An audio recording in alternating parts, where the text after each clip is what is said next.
Okay. I'm ready to blast off. We started his ignition cycle. Hey, it's 8:30 on Thursday. Well, I was in there this morning. I was like, I ordered breakfast. There were some articles and stuff on the wall. So yeah, maybe he's from Jordan. Yeah, I saw that. I read And that. it says that that's where he got the coffee was. That's why they call it the strongest coffee this side of the Mediterranean. It's pretty strong.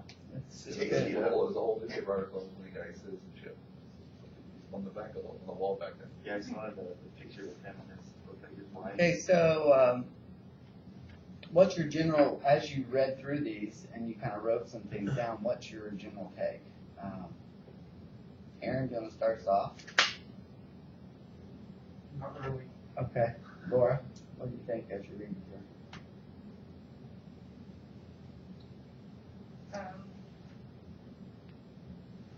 It just doesn't seem like a lot. But I'm not sure how much they need. Okay. Fair.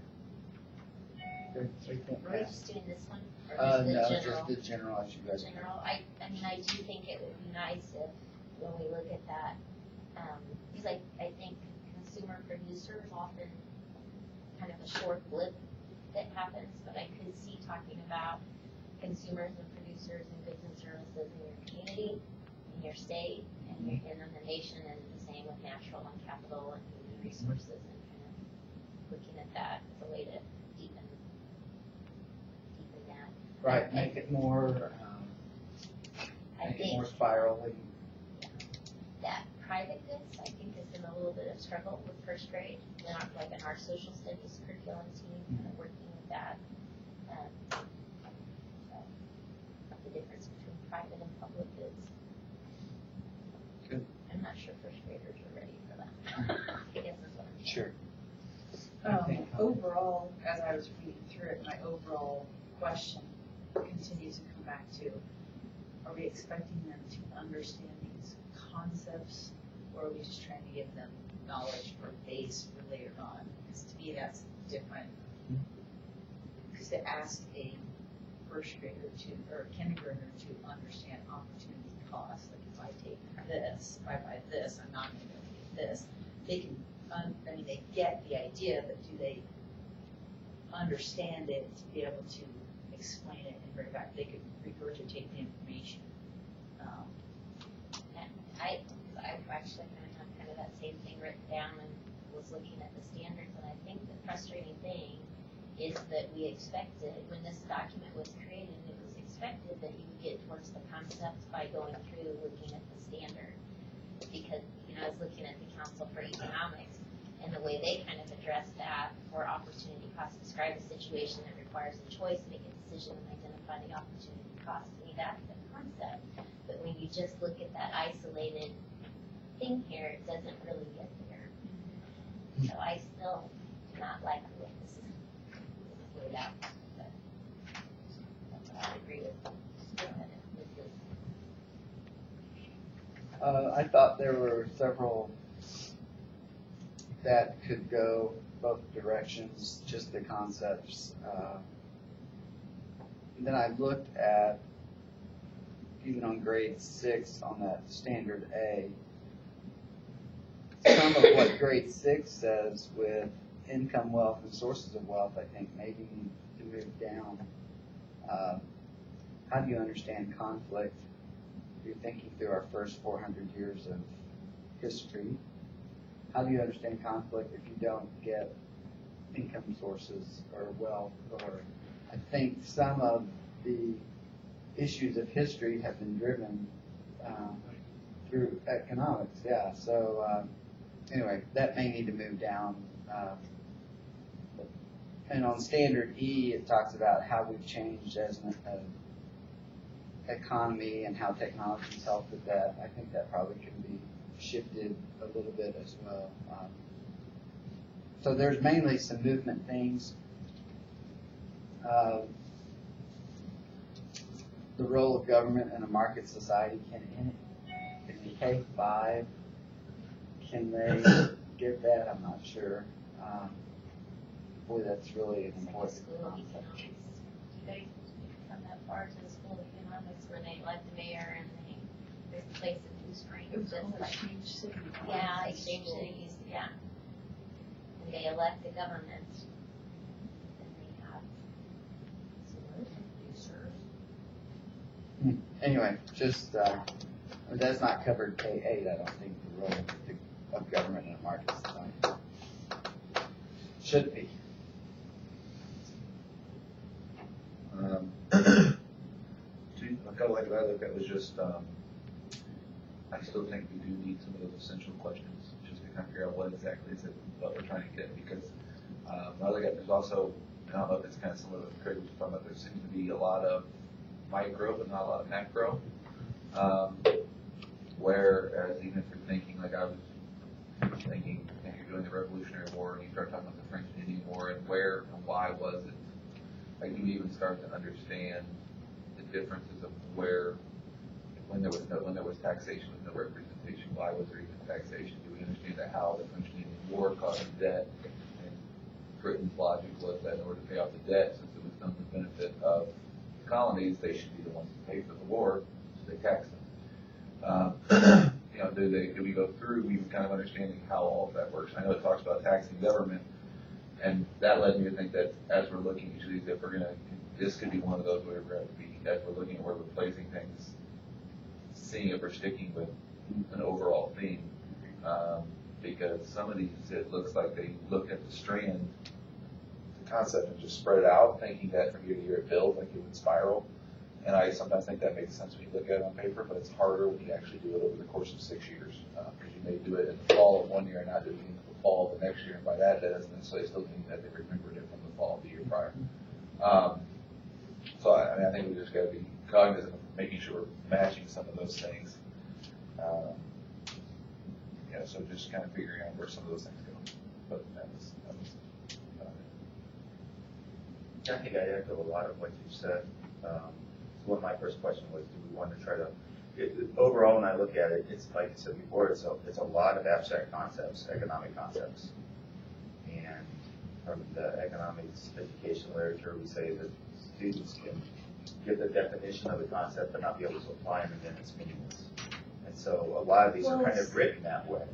Yeah. And so one of the things I'd like to see is, and there's an assumption in almost all of them that the students have learned the concept and now they're to apply it, describe it, explain it in a situation, but there's never that spot where they actually learn. So even if you look at the producers and consumers one, there's no place where they say, what is a producer, you're just supposed to, so that assumption is made. So I wonder if we don't need to do that. And then can we now really, and the way we do that, can we actually lean off of this framework of looking at the local, looking at the state, looking at this, so that they apply them to those kind of real life situations. So that's kind of the big picture that I see, is that a lot of it is conceptual that needs to be grounded in some way in lived experience, or made less abstract to help them understand it more in their lives. And then there's each level, there's a couple of points here and there. But We hear you. Yeah, yeah. Good. So, Aaron, you gonna come back? Really, I mean, I kind of agree also that the thing that I'm puzzled about, I guess, is just basically it's all terms in each one. Okay, these are the terms you're going to learn in kindergarten, these are the terms you're going to learn in first grade, these are the terms you're going to learn in third grade, and so on. And how would you stretch it out? I mean, I don't see how we could put all these terms in every grade level. I don't think that would work out. But if we had an essential question, like you were saying, that may lend to that, rather than just putting all these terms in every grade level. Okay, you're going to cost benefit analysis in second grade and third grade. How can we word it differently, I guess, rather than just, basically they're changing some verbiage and putting in vocabulary terms.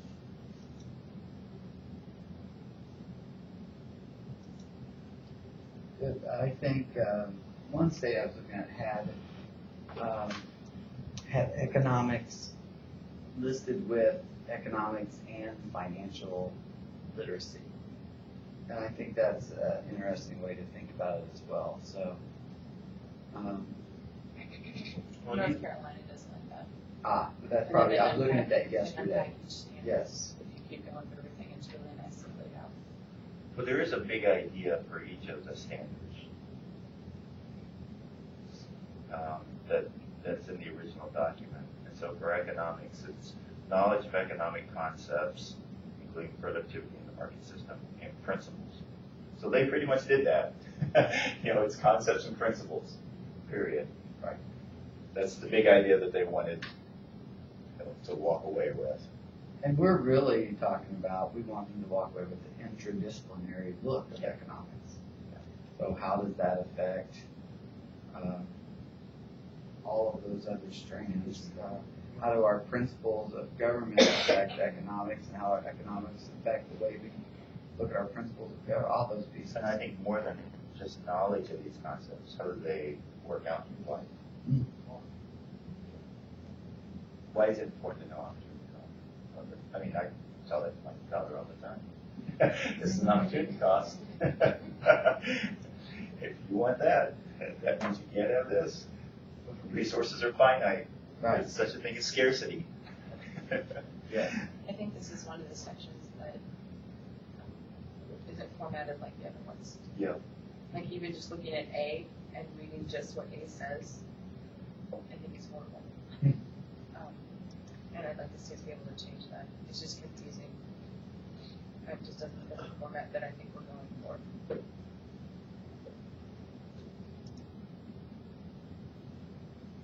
So with that being said, this is a full day's work. You think we'll be done by lunch, but I think it's a full day's work. We didn't get started until 8:45, so. Okay. That means take out time. There we go. Take out time. It's a working lunch. It's fine. All right, so let's hit concept A. Is that confusing to anybody else? What? The way concept A is written? Well, can I ask, what if we're saying this one seems to be a little bit different, should we actually just look at the themes that we have and see, for example, where some of these economic principles might actually fit with what we've got? Mm-hmm. So like if we're talking self-family school, would it make sense to talk about someone trying to figure out some way to make it look at something within the household? Like I don't know what that would look like on the kindergarten level, but talking about just even, I don't know what that looks Needs like. and wants in mind. Right, I don't know, yeah, I don't know if we just want to look at. Needs and wants. There is- What can be taught. What do you happen when there's only one bowl here for food groups left and everybody wants to? To me, that's more important to a kindergarten than scarcity. Right, so yeah, I'm just saying, is there a way? But You know Yeah. what? But the thing is, it's foundational. It's foundational to scarcity. I mean, it's But that is scarcity, the fruit Yeah, is. it is scarcity. But needs and wants aren't you in teach there. them the definition, right? And it's okay that they don't fully understand the concept, but if you build on it each year, they will get it. And if they can Keep apply it in their using it. life. Yeah. If they can apply it in their lives. And needs and wants kind of is part of scarcity. Right. And it's part of opportunity cost. Scarcity is part of opportunity cost. That's why we have opportunity cost. That's scarcity. Right, so we have scarcity and we have opportunity cost. But we don't have needs and wants. Yeah, I just thought that was kind of, to me, that's kind of basic. Needs and wants. For a kindergartner, I mean, that's huge. All right. That they know that by first grade, I would. Those are pretty easy terminology. There's lots of times in their 5 years where opportunity cost and scarcity are not terms, so that would be a basis to build on. They could put, they could hang their scarcity and opportunity cost on that because they already know what needs and wants are. Right.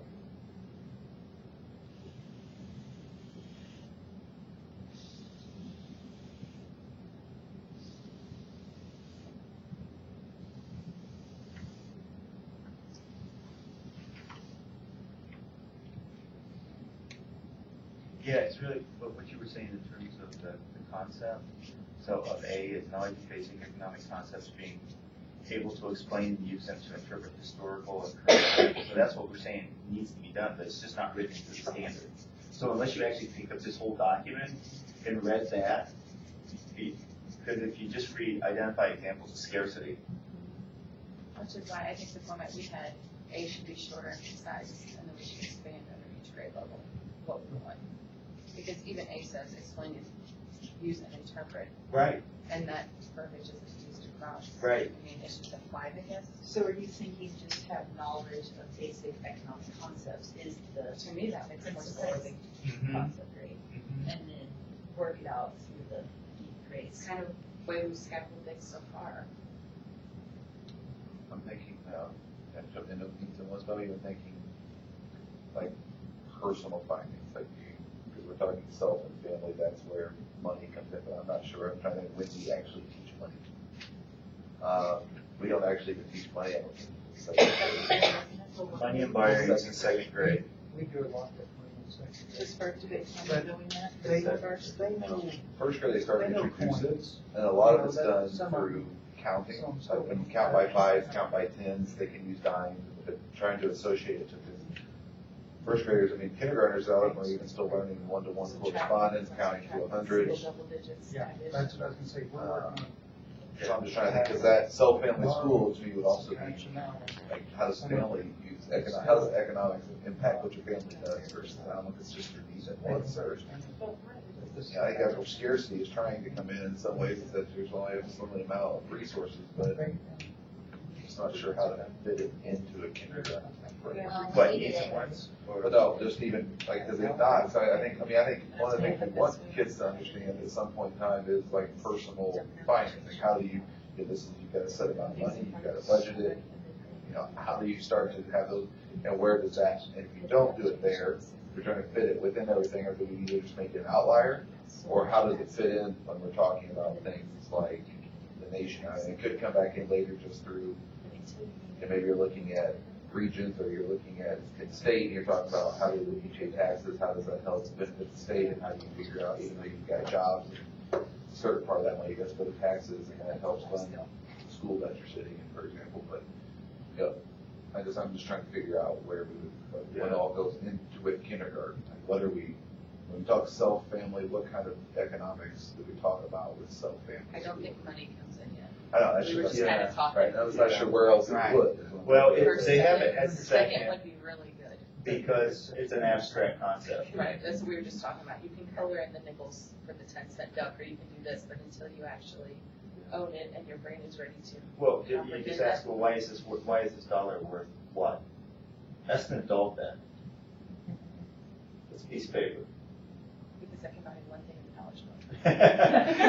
Here, someplace else, you know? If you have a dime, it goes It's such with an I know, what are you abstract. talking about? Right. My son will say, It's "Mom, are you very gonna tax on this?" abstract, yeah, so that's why grade 2, I think, is Would you probably. pay the tax, Mom? Yeah. That's Well, good. Mom, Oh, yeah, I don't sacrifice think for most every tax. would understand why That's exactly funny. the dollar's worth the dollar. Absolutely, It's, absolutely. unless, since 70, we got, since there's no longer gold standard, you're gonna get That's to it. exactly right. So, And why a dollar here is different from a dollar here in another country. And maybe it's not a dollar, maybe it's bigger and prettier. Is it worth more? Yeah, pretty. So I have needs and wants written down under kindergarten. What I else? think it's a nice contribution, you know. You don't think what? I don't think you should do much more in kindergarten beyond needs and wants. Is that an opportunity cost? So here's where I'm getting stuck is with the vocab. And If I can Yes. teach a kindergartner needs and wants, they can explain to me need and want. If I say, identify examples of scarcity, 3 months after I've taught it, are they going to remember scarcity? So it's a vocab thing for me, I guess. Well, like on our curriculum at the kindergarten, that I can state that I can tell you why sometimes there's not enough of something for everyone in the classroom. And I like that. And then our opportunity cost one says I can tell you why sometimes I have to give up something to get something when I am working or playing with my friends. So it's So that's an That's what economic we've principle, unpacked. but it's couched in, Child primitive language. and sociology. Yes, that's what I It's couched in what it really truly means to do. Right, so it follows the framework. Right. And to understand opportunity cost, you have to understand scarcity. You can't have everything at once. So I have to make decisions, which is called opportunity cost. But then we put, like, that's one unit, the next unit is focused on family, so in that unit, it says, I can tell you what, sometimes there's not enough of something for everyone in the family, like Fruit Loops. You know, but it just follows the topic, I guess, of the. So for me, the concepts are good, especially adding needs and wants, because I think that is something that we could put in there that makes sense for children. But I wonder, do we then want to just make the explicit connection to the level? That's what I was just thinking, because just putting it opportunity cost and scarcity seems ridiculous, but whenever you say it like that, it's like, oh, well, duh, any, you know, Kindergarten can can do get that, that. no problem. Yeah, You know, they child's understand life. that. How, maybe we need, even if we put it as such as, you know, or, I don't know, maybe, or completely change the wording and not, and maybe put scarcity in parentheses after, or something different, you know, so they understand that's what they're talking about. So what would you like me to add those under self-containment? Kindergarten, scarcity and opportunity cost, do you think that they should be in kindergarten? If we apply it this way. Yeah. But then just add to what's existing there, identify examples of scarcity in a child's daily life or in family, home and school, or, you know, something like that. That makes it much more grounded. Right now, it just seems, It's just we would a agree with Well, all it needs to be described, examples of, instead of identified. Right. I know you don't like the term I know. identify. don't. You know, she always I changes don't it. think it's overused in there, and I'm like, what's that? And I'm fine with that. I understand And where you're going. just. Could you say, I okay, think how do you it lends identify? itself to a checklist. Right, it Check. does lend itself to a Check, checklist. check. Right. No, I don't like identifying. I agree. And I'm comfortable with that. No, I'm just wondering if there's a way to give examples somewhere in here. I don't know if it's an appendix of that child-friendly language for teacher. I don't know if it can be just an example. Because that's all they really do is take the standard, what you talk about with teachers, and just rewrite it in child-friendly language. Because that makes more sense. Describe. Well, if you're doing the, I can't remember what that's called, Expanding horizons. expanding Oh, horizons. yeah. If you're doing that, aren't you somewhere before you're showing all the stuff, you're saying, look, we believe that in kindergarten, this is what you're focusing on, these kind of things. Aren't they gonna look at that and think, okay, so I'm thinking self, school. Right. In their, We did talk then they're about that, thinking yes. their ideas of that, first grade, I'm thinking, okay, my school, my community, or do they need more Well, I than that? for me, I'm just thinking, because when I first think, okay, I know what scarcity is, and I feel like, yeah, kids probably don't necessarily need to know the definition, but how do I describe it? My first thought was, okay, so well, what do I need to do to that to put it into child-friendly language that makes sense for kids to say, I can do this? And if if we have a way to do it, I just don't know if we can, like, as a teacher, I say, oh, yeah, like we're all sitting and you hear her say it that way, we're like, oh, well, yeah, that makes more sense. Americans can do that. So when we give this document to a teacher, a new kindergarten teacher that's joining Aaron at a school and says, identify examples of scarcity, I think, oh God, what am I going to do? How does that look for a kindergartner? And then they follow her up with what she just said. In, Uh-huh. you know, my So first to year me, of college. the way this has to look is a two-part thing. It has to look in the format they have it now, and then it has to have all of these things like unpacked into essential questions and broken down a little bit further. I don't think it's enough just for the state to publish this and nothing to go along with it. And no, that's not writing a district's curriculum, but it's giving you a guideline of, hey, this is what we're going to clarify. We're going to show you what this looks like to us, and you can, use your own freedom to do it as you will. But if you're a first-year teacher where this is all you get, a document to go alongside this would be beneficial. What we did yesterday was we were a little more explicit at every level of the access framework. And if we follow that, I think it would ground it in a lot of the ways that Kathy was talking about. So this becomes describe examples of scarcity in a child's life, right, or in their home. I like that. And you're, In some, can you describe examples of In your scarcity? family and school. Fair enough. So it's describe examples of scarcity in your family and school. And that's like, you know, just in the classroom day before yesterday, you know, and I went to, my pencil had broke, and I went to get a pencil out of the pencil canister, but there were only pencils in the broken pencils canister. So there were no sharpened pencils in, you know.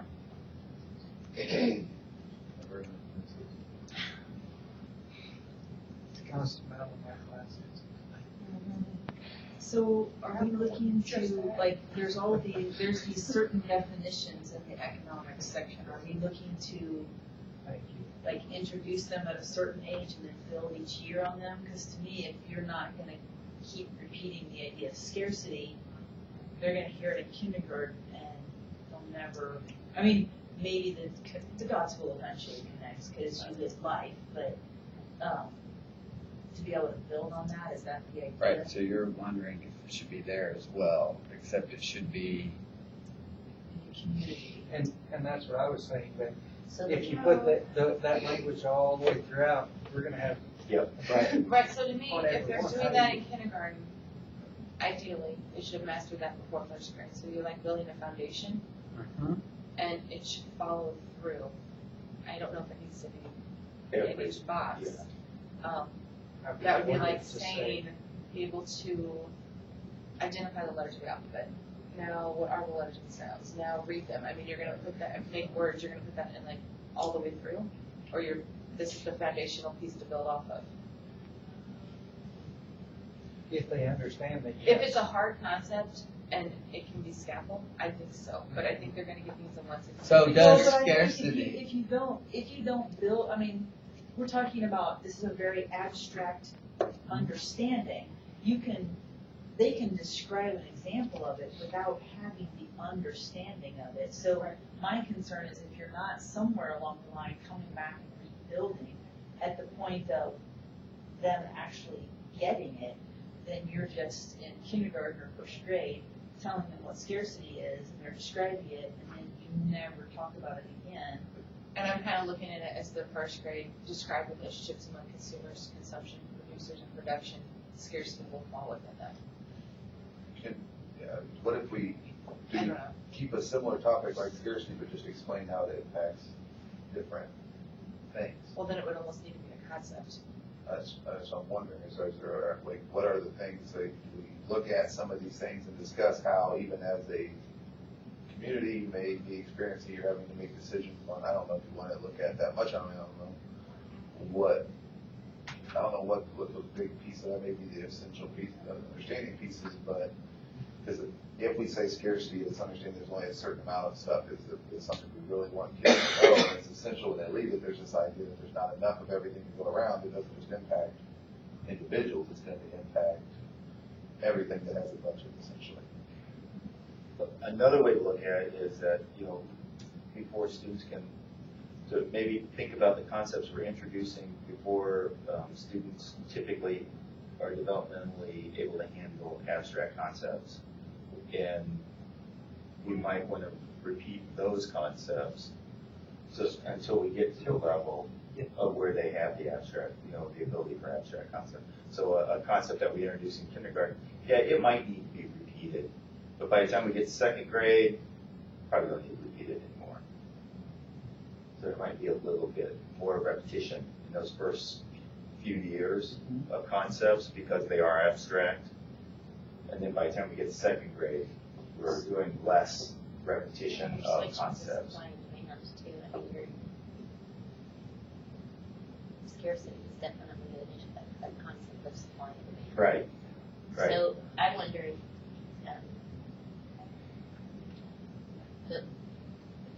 the way the vocab is now, isn't it? It's bold the first grade to introduce this. yes. So That's the way maybe it is it's now. not bold. In the next year, yeah. So it becomes describe examples of scarcity using goods and services. What do you mean it's bold in the first year? See it. Because I'm looking at it, looks like it's bold Bold anytime on it's it. anytime it's a glossary term. I think it's bold. So It question. You know, this You're one- right, it does say something. This one looks that way, but the way that most of them are written, it's only bold the first year, it uses it, and it's in the glossary. But this one hasn't bolded all the way through. Because it's all concepts. Right. That's interesting. So can we do the same thing with opportunity costs that we did with the scarcity? We can do whatever we want to do. Describe examples of opportunity costs within your family and school. People feel like that's okay? Yeah, I think that is right. And then how to move it all. Yes. Well, it's down below. Great. Yeah, I was just trying to put them all together. Oh, okay. And then Laura, I think, Within made a your great. opportunity. Within, yes, within your opportunity. Within your family. And I really like Laura's suggestion of including a new standard in here about needs and wants. Uh-huh. That probably can use the same terminology. And then why are you changing things? We were gonna change concept A.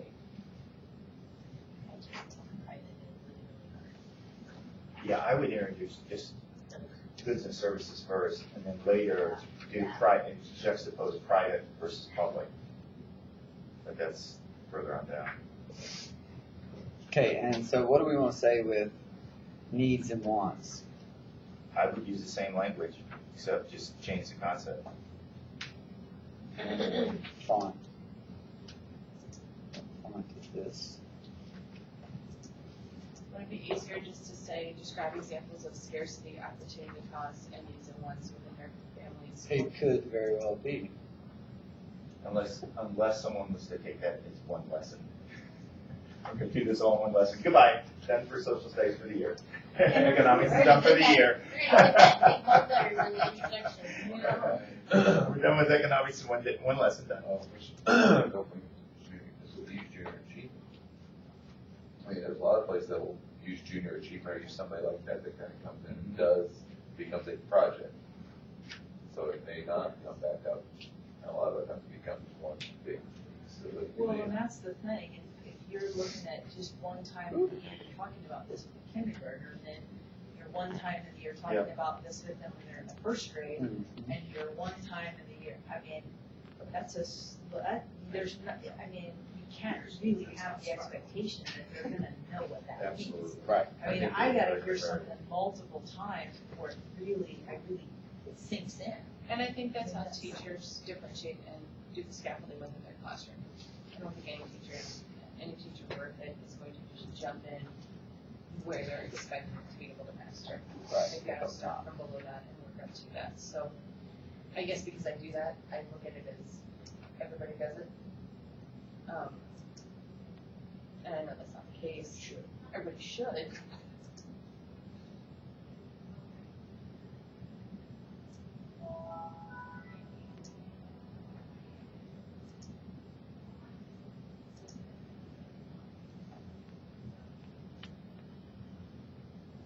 Everyone feel good about this?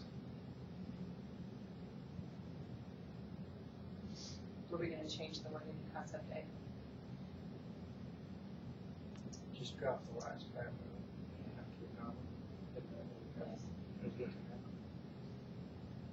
Say that again. So After the comma, just read it out. because what we're going to do is embed that within every standard. Because right now, people tend to look at the standard or the GLE and not look at the bigger concept. Uh-huh. And so we're going to embed that within each of these at the different levels of the framework Okay. we've adopted.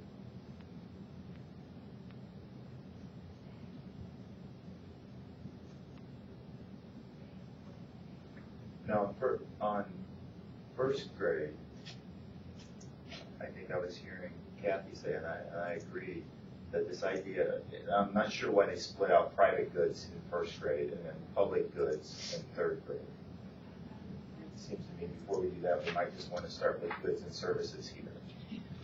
What's the difference between goods and services? And then later make the juxtaposition between private and public. So move private up to third grade or second or wherever, just do goods and services. Seems to me like they should be together. I'm not sure you can understand one without talking about the Right, other. when you're teaching them, you're gonna teach them together, right? Right. And you kind of compare and contrast the juxtaposition. This is a private good, it's a public good. It's a private service, this is a public good. I've always thought that was strange. I would like to know why that was done. Maybe it's the private things that are in your home that you own. Although I'm not They've sure got- that it wouldn't go with second grade, you know, Mhm. if we're talking about second grade, it's not local, Right. county, Yes. you know, so many of those services that would be concrete for them wouldn't necessarily come within the Understand. state. Right. Agreed. Yeah. So yeah, maybe that all goes to second grade, private, public distinction.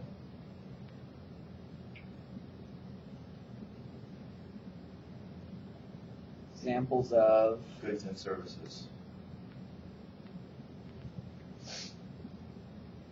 In your school and community. should services be bold or is it just goods? Both are bold, I would think so too. both concepts, economic concepts. Well, just remember, the bold is actually the words in the glossary, not. Right. So we'll have to add to that glossary. Yes, good. Yeah, that's funny that it's not the glossary. Right. Goods is in there, but But services services aren't. Well, it's under private goods and public. Yeah, it's not listed on its own. So, within your school and community, Okay. But if you have those within your school, you could identify goods and services within your school. would it be easier with just within your community? Here's some language that says, describe the resources used to produce goods and provide services in the local community. Who says that? I don't know. Sorry. I don't know, just, But you've introduced a third concept there, yeah. which is resources. And And we that have comes resources as- in fourth But grade. aren't we, is that first grade? Yes, this is This is first first grade. Play school and community, and then we were doing overlap between community and region in second. You know, No. A second, yeah. I guess school and community. So where School he is. and community. Yeah, in your school and community.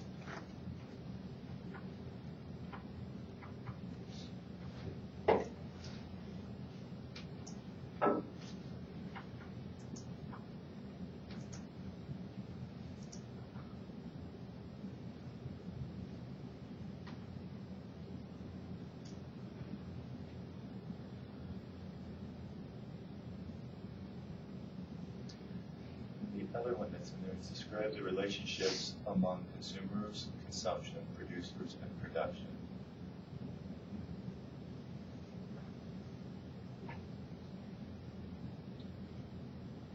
Consumers, consume, and producers produce. And what do they consume and produce? Goods and services.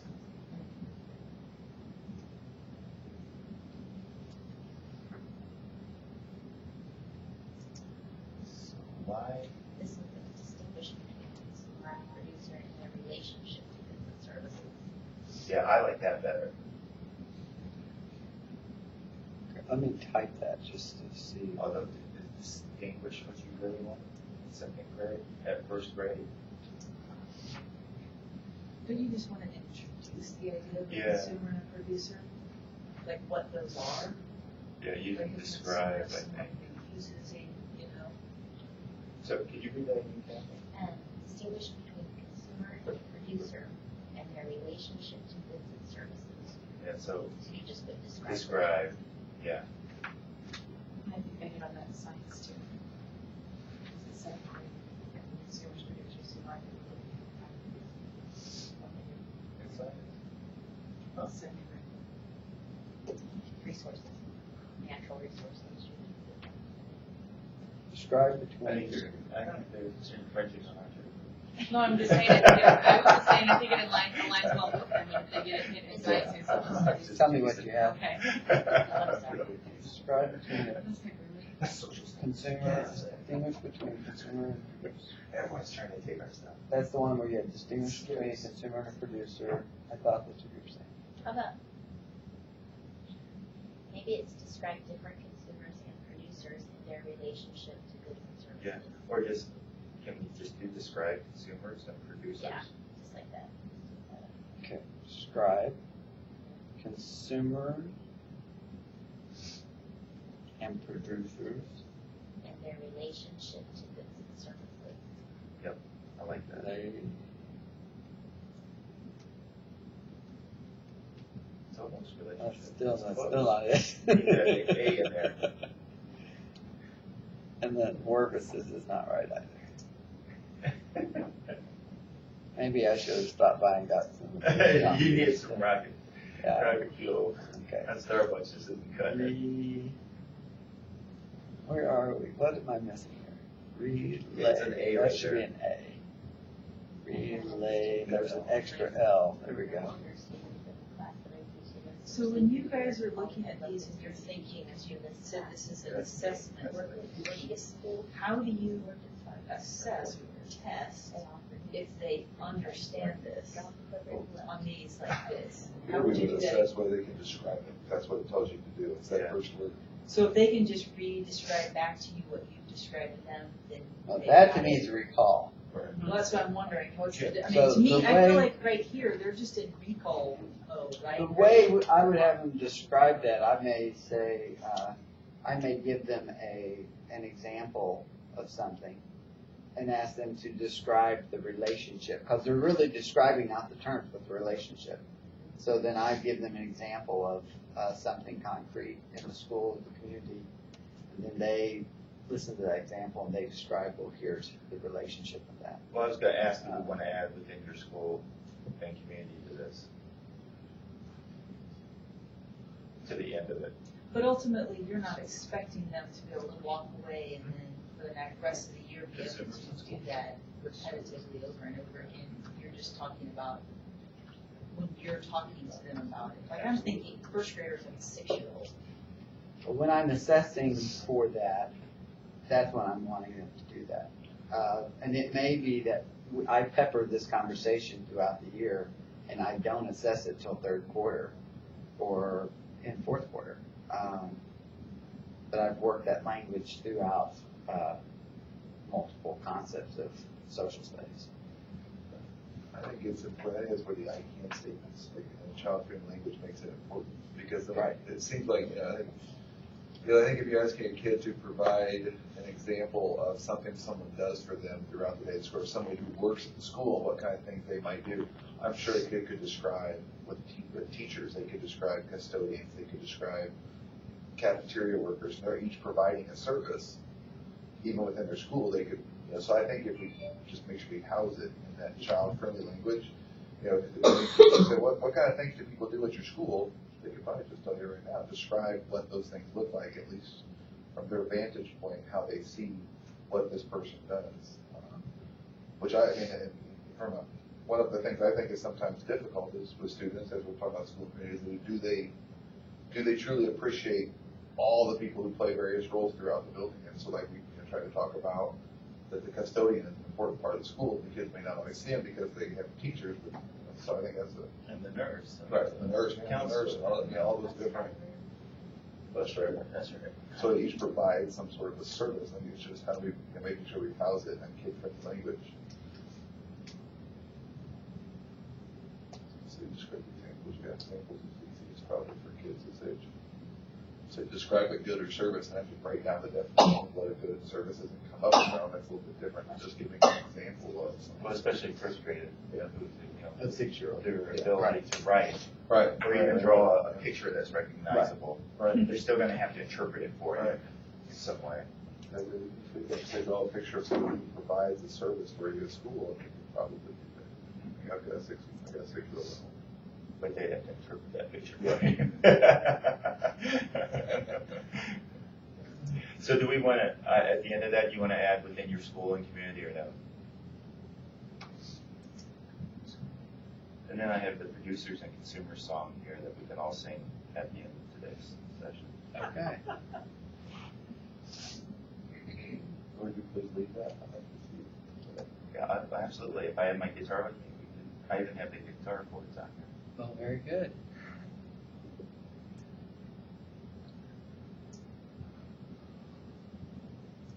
So are we nixing producers and production? Well, we have producers up there. We're just missing the consumption and production. Yeah. Yeah. I'm okay with leaving it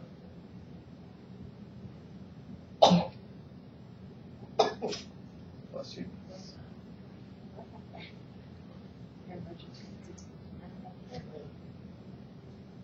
Do we need consumption and production somewhere else?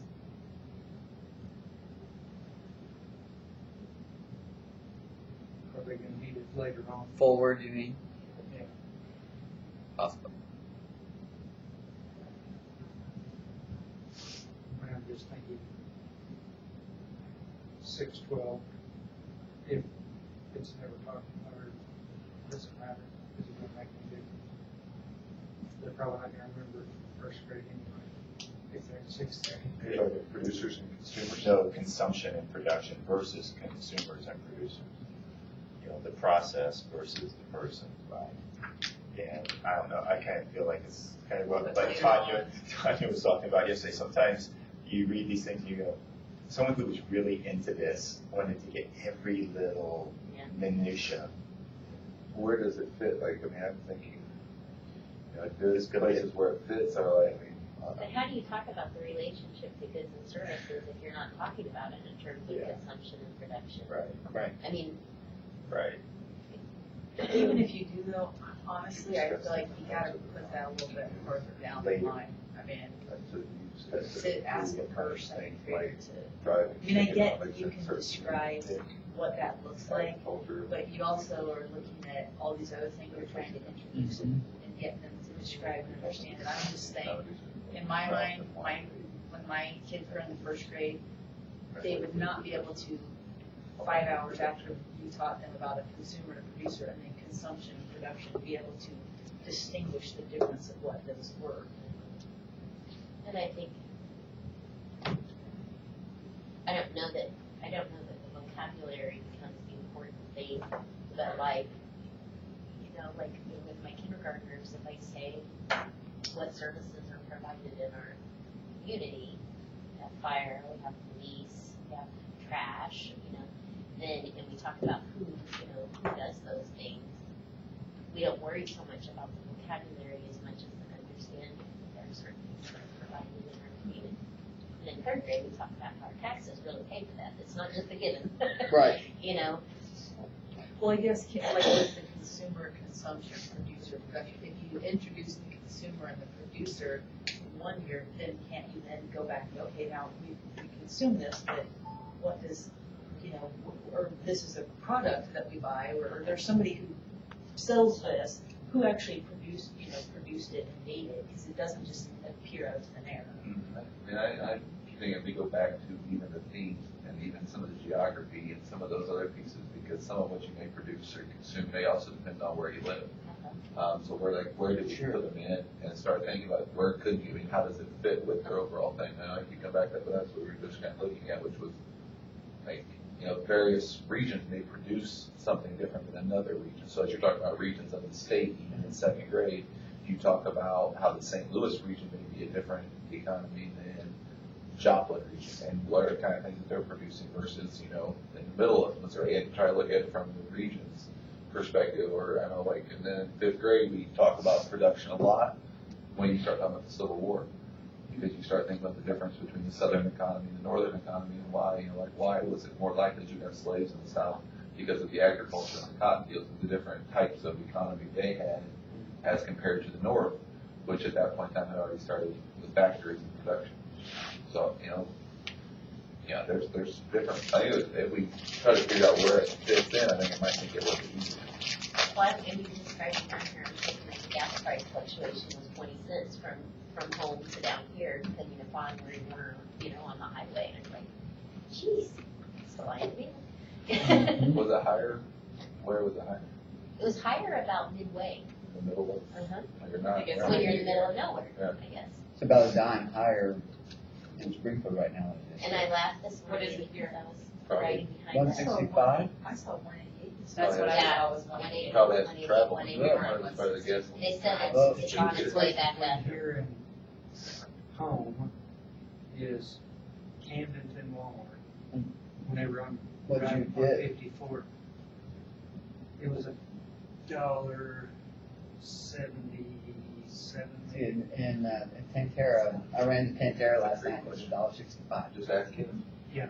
I could see that, that'd be a great question. Why are the Right, gas prices different? I'll fill up when I go back. I did drive behind the poultry. Oh, how funny. Full of poultry cages. They were empty because I thought that would be some chicken poultry right there. And I thought, well, it probably doesn't matter at that point anyway, but I was Last laughing to night? myself. Yeah. No, this morning. Oh, this morning? Just down the street there. Well, I drove behind evidence of one. You didn't see it all on the road. Just last night on the way, I was like, hey, we talked about those today. But see, I never see a poultry truck driving down there. I'm like, oh my gosh. That would be a lot of feathers. Maybe where we can work in the idea of consumption and production is actually in the second grade, because we're now moved into the area of money and bartering and trade, and so, and cost benefit analysis. So, you know, spiraling, as you were talking about, the idea of consumption and production becomes really important to link those concepts. Not consumer, I mean, we could repeat consumer, but the process now, because when you're talking about trade, you're talking about a process, Right. a relationship, and consumption and production is part of that relationship. So how does that change? So maybe here's where we introduce that language of consumption formally, because you're gonna teach it with consumer and producer, but here we formally introduce those concepts. As you can see, I'm very rocket fueled up and trying to help Laura meet her goal today. Shaky over here. Legs bouncing.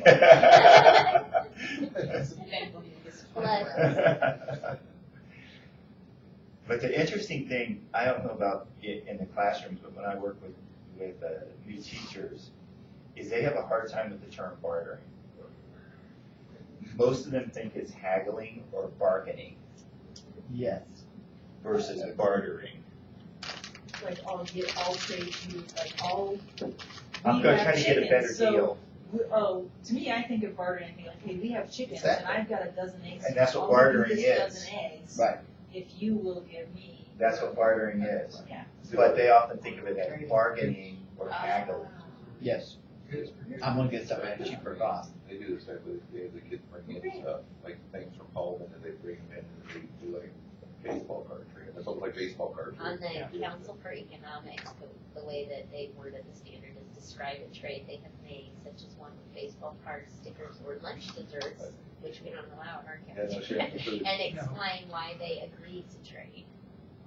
So why do I feel like this is mutually beneficial? You get kids that bring in food, yeah.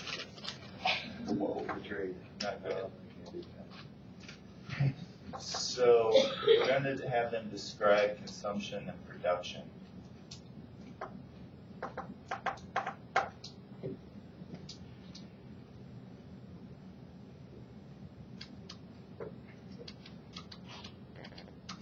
And then we can move it up the level, right? So it's no longer school and community. It's community and region. Community and region. What if you just keep community? Why not get you a region? Or we just use the word region. I'm fine with that too. Communities fit within regions. Yeah, Right. I'm fine with that too. And it's a really neat lesson to me. Yeah, I like this stuff. I really think you literally could just do gas prices. Yeah. So you're somebody that you could literally say, you could get online and use AAA's website and find the gas price in this region, the gas price in this region, and this region, and why would it be different?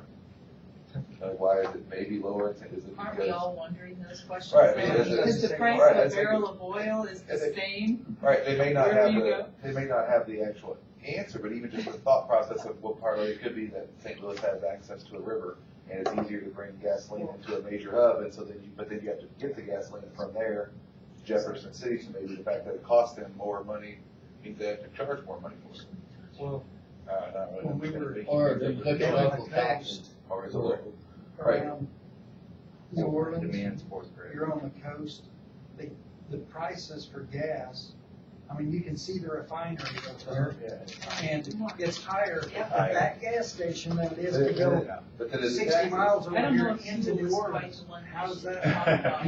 But I was like, my kids keep track. I don't even know. My kids literally they'll say, "Oh, look, that gas station." While they're in the car, they'll be like, "Oh, it was $1.65 over there, Dad." All right, like, it's $1.70. Okay, all right. Oh, I have the app on my phone that shows where the cheapest gas is located in you. I think it's interesting.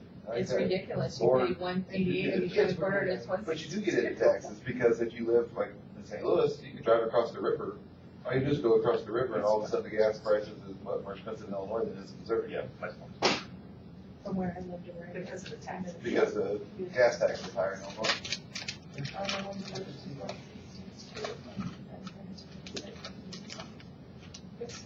So the existing standard is explain or just demonstrate how people, which I think is interesting because it's explain or demonstrate how people trade using money and barter.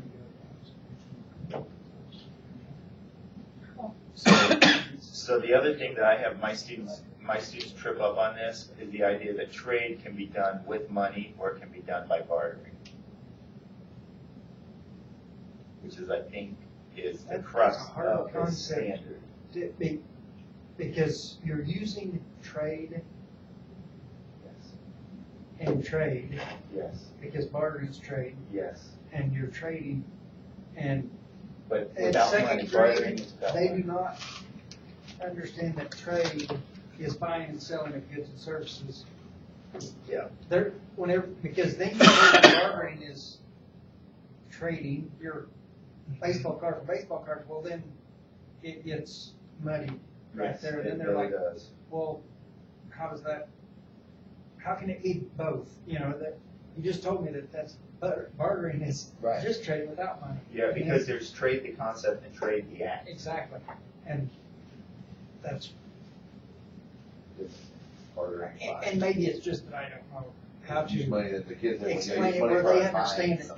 Well, Yeah. I don't personally think a 7-8-year-old has that ability to abstractly think like that. Right. I think The next it's pretty question proven that, Next question might be, do they need to? Right. Well, yeah, I think it's It- better to it's teach on- them about money, like what actual, it's. to make sure they know, what coins are, what dollars are, that idea.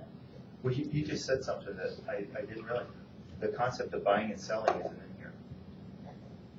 The concepts of buying and selling doesn't exist in elementary. We talk producers and consumers, and we talk about trade, but they don't ever actually explicitly say.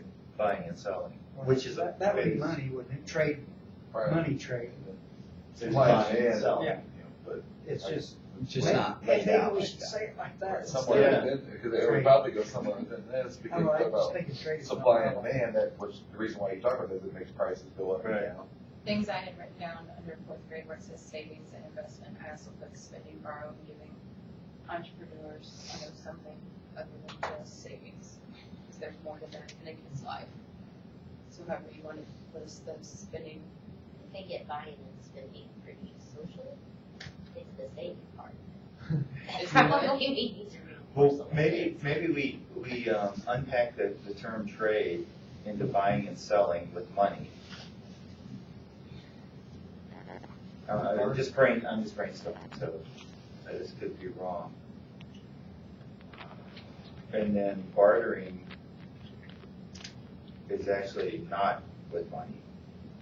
It's buying and selling. The direct trading of goods and services between people. Right. That's what the council. Right. Right. It's without money, essentially. I get a cow each year because the guy keeps the cows on my property. That's a good deal. Right. That is a good deal. That's a great. Is it a living one or a dead one? He gets a dead It's- one. He gets a package point. Yeah. One would be such a great trade. Yes. One I would better love trade to have than that. the other. Yes, I get a white, it's a white cow every year. And lots of little white packets. I don't know, so the price of cattle. That's a good trade. I know, yeah. It's a great trade. It is. But that's really the only trading I've done in my life. I don't really trade for anything. I have nothing to offer people that they I am useless. How do people feel about introducing the concepts of buying and selling here? Since we're talking about money.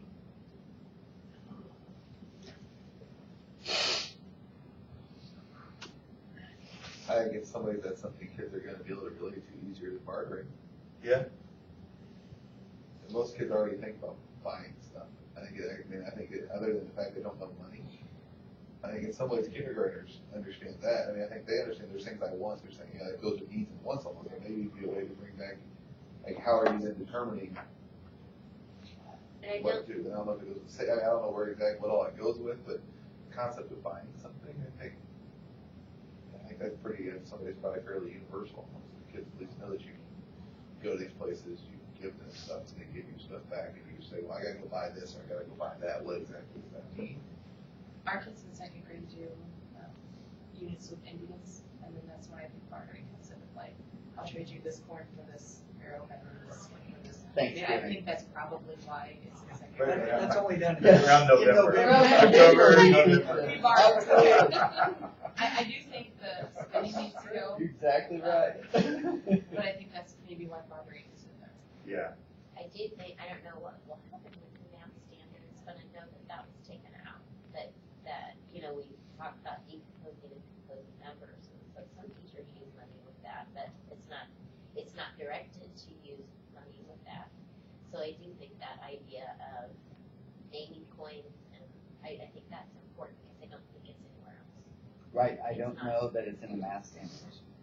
We sometimes use it, but I don't know that it's written in the math standards. Not unheard. So if we were to look at this and think, and maybe we'll come back to these terms of verbs, explain or demonstrate how people trade. Because what I read this standard is they're unpacking the idea of trade. Mm-hmm. And they're unpacking it in the concepts of money and bartering, that there are two different kinds of trade, right? But I really like the idea of what Patrick brought up about introducing buying and selling in here. And so I would even want to include those in here in some way. So explain or demonstrate how people trade using money by buying and selling. Maybe that's too complicated. So say it one more, explain or say it one more time. Explain or demonstrate how people trade using money by buying and selling. Too many concepts? Are they trading using money? Trade is a concept, yeah, it's an economic concept. Right. Understood. Monetize. And my kids in second grade, really I'm hard. pretty good Role at play. demonstrate. Role play. Demonstrate actually catches that. We're just moving from identify to describe everything. Right. No, I mean. I like demonstrate. Demonstrate's good. I just don't know how to lever those words in there together. Do you know what I mean? Demonstrate how people trade using money and selling, using money by buying and selling.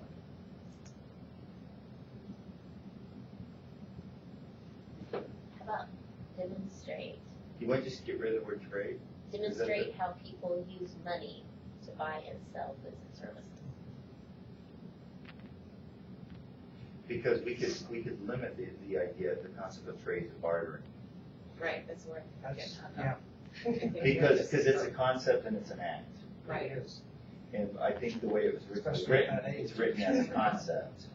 But we could just limit it to the act. I like that. the act. Demonstrate with people use Buy money and sell goods and services as well. to buy goods and services. And sell, S-E-L-F. That's right, thank you. I'm thinking sale, thank you. So, That's a Kentucky term. Yeah, that's what I say, bold. it is. And then the other Or one would Southwest be Kentucky. demonstrate how people trade using trade. Okay, so are we bartering going goods to, and services. are we gonna add anything at the end of this about, In their region. right, or do we assume, we talked about region right at Or the we gotta beginning? let this one go. Leave it open. Lord, Okay. remember when you looked at this, you said, look, there's not very many of those on there. There were, but I still don't get the scarcity thing. I mean, I don't know. Dragging it across, like, Okay, so, I don't know. Maybe it's just how some people teach naturally and other people talk to really me don't about that one. Demonstrate how people use bartering. trade, How right? people, We're not using trade and bartering together, are we? Yeah, Okay. So no, trade how people trade. by bartering goods and services. What's it say about, scroll up, it's up there, isn't it? That's not what that says. this is trade the concept. This is trade concept. We're talking about trade the verb. Yep. Demonstrate how people trade. That's where I'm stuck. That's, But it's complicated. Just demonstrate how people trade goods and services. But then you lose bartering. Well, one of the Demonstrate ways how to people trade trade is and to barter barter. using goods and services. Right. One That's of the what I'm ways saying. to trade That's is what with I'm money. saying. I mean, we don't have to go that specific. But that's what they did above. So write it out. So How people What trade. if we just change the word and, or to and? explain and demonstrate how people trade and barter using goods and services. Yeah.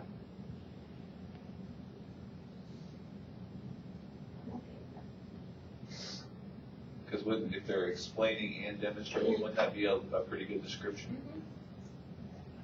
Here, change that to and. And Okay. Oops.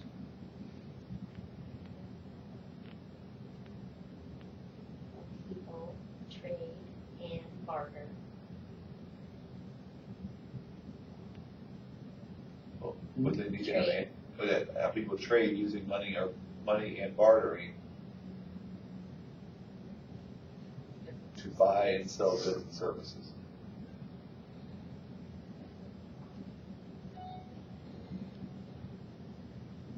Oh, for all of it? Like, And then we so get rid of we the take others. the bottom two And off. then we get rid of all the other things underneath it.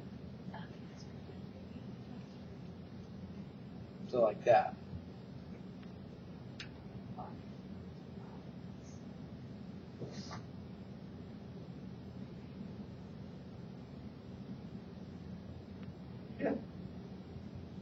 Right, look at that.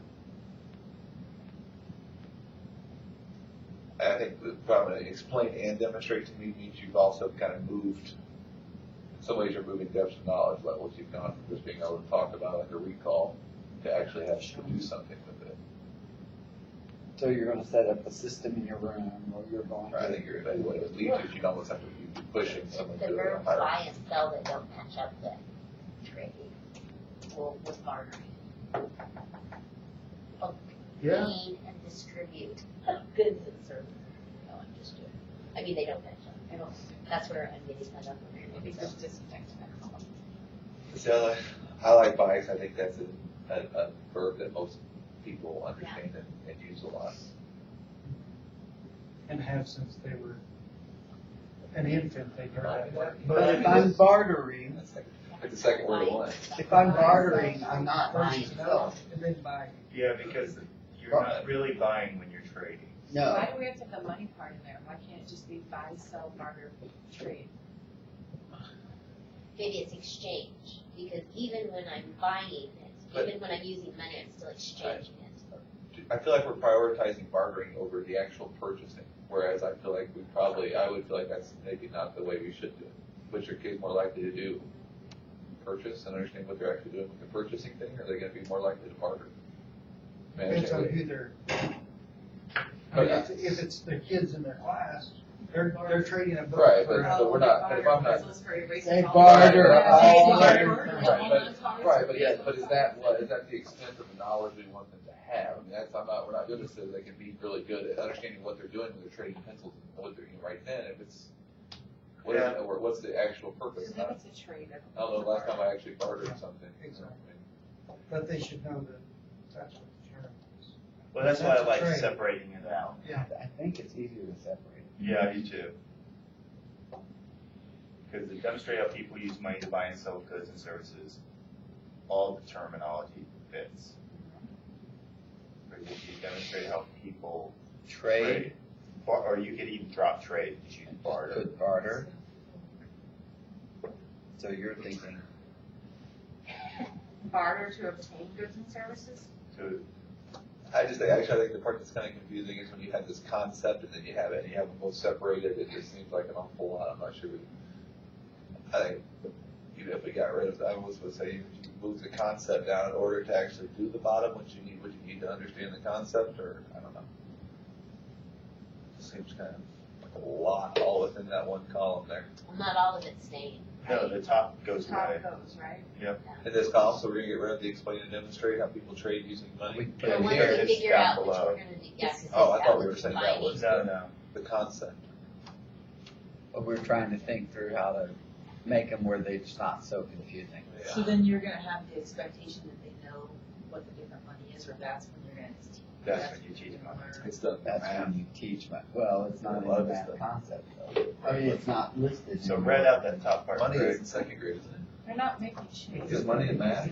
Well, We they're did do demonstrating it though. I don't, Right. I thought money was in second grade. It used to be in first grade. We have money, I think, in first and second. Demonstrate how people use money to buy and sell goods and services. So we're building on prior goods and services. We're now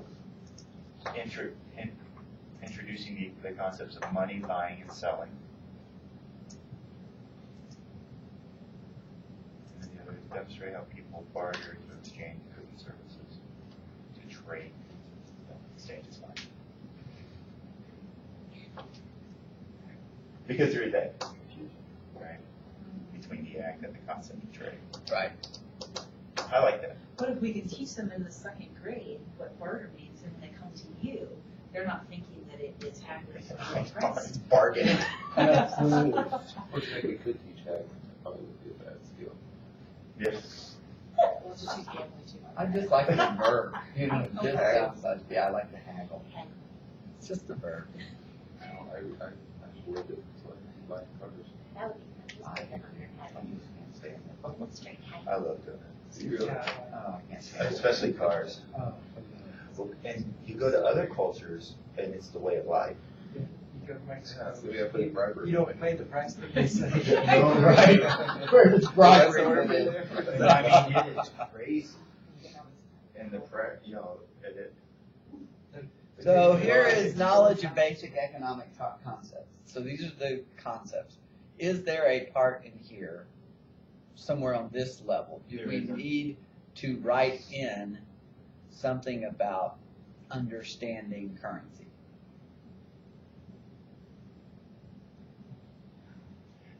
So in the economic education literature, they often will say young children don't understand what money is. You know what I was saying earlier. Mhm. They see it as bartering. I have this, I give it to you, you give me that. Mhm. But because it's a complex, Mm. abstract construct, all of that complex. What's the difference They have work with time and money starting in second grade. in math? So I thought it was time and money the second grade, would it be a topic of conversation last year? So what's the main That they're difference using it to between compose and decompose numbers. money and barter? That money has varying value, So, and it's not, but the value is what it's not necessarily personal value, it's a set value by something else. yes, it's set by the government. I personally value it. That's why. But you know, I mean, because I think, but how much of any one thing I want to give you for something, it comes down to my own personal feelings on that value. If I feel like it's worth $5. That might be- Actually, it's based on the price, which is based on supply and I demand, but and based on the cost. that's the Based on setting scarcity, price. I think they're next to it. Yeah. But So- isn't that, how is that, isn't that the same it may have been at one point in time? It's just a different currency. That's why even when we talk about it, like, at some point in time, we had to decide gold was valuable. Software probably is using dollar bills, quarters, dimes, nickels, and pennies, using the dollar sign and the cent sign symbols appropriately. That's why I think we identify it earlier. So the identification's earlier and utilization of it is going to be fine. We're using it. But Yeah, the they identification start- part isn't somewhere in the math. It's curriculum. not, but they That's start not- at they the place do. value. Right. Like when they start counting by fives, they may introduce it using nickels and try to teach them that nickel is worth So five. is it worth including in the economic standards? If they're demonstrating how people use the money, I really think a kid who can't work with money can demonstrate how it's used. I also This think person paid $100 for this car. I don't have to be able to. it makes for easy ways to integrate and carry some of these things we're teaching into different areas. I think in some ways it makes a lot of sense. to Real put money life. Which is what I'm into saying, if second it stands on its I own, do. it can still be taught, but, so I think it's fine. Yeah, I think it's fine too. grade. The type of language, or it's like, what's that, buy mom a new chair, or the book, or they buy mom a new chair, and they just save up all the money in the penny jar, and they're figuring out how much money to spend. A chair for another. Chair from my mother. A chair from my mother, right? Yeah. I think we just built a fantastic unit right There you Uncle go. Well, Jed, if we were in charge of the world. Uncle Jed barber Charter shop. college, so she That's a got- great one to think about. Looks, what can we teach with, That's a what can we great use book, to teach? yeah. Oh, just get this. That's awesome. That would be a neat presentation. That's Good good. job. Oh, sure. That's good. All right, so, They're great. Man, that was third grade. Actually, has 5 standards. Okay, now here's the question. We talked about, should we put public and private in grade 2? But yeah, Because it's local government, and that's where you get your goods and services supplied. Yeah, just, they're stay with. Yeah. Which we were concerned about not having enough in second grade.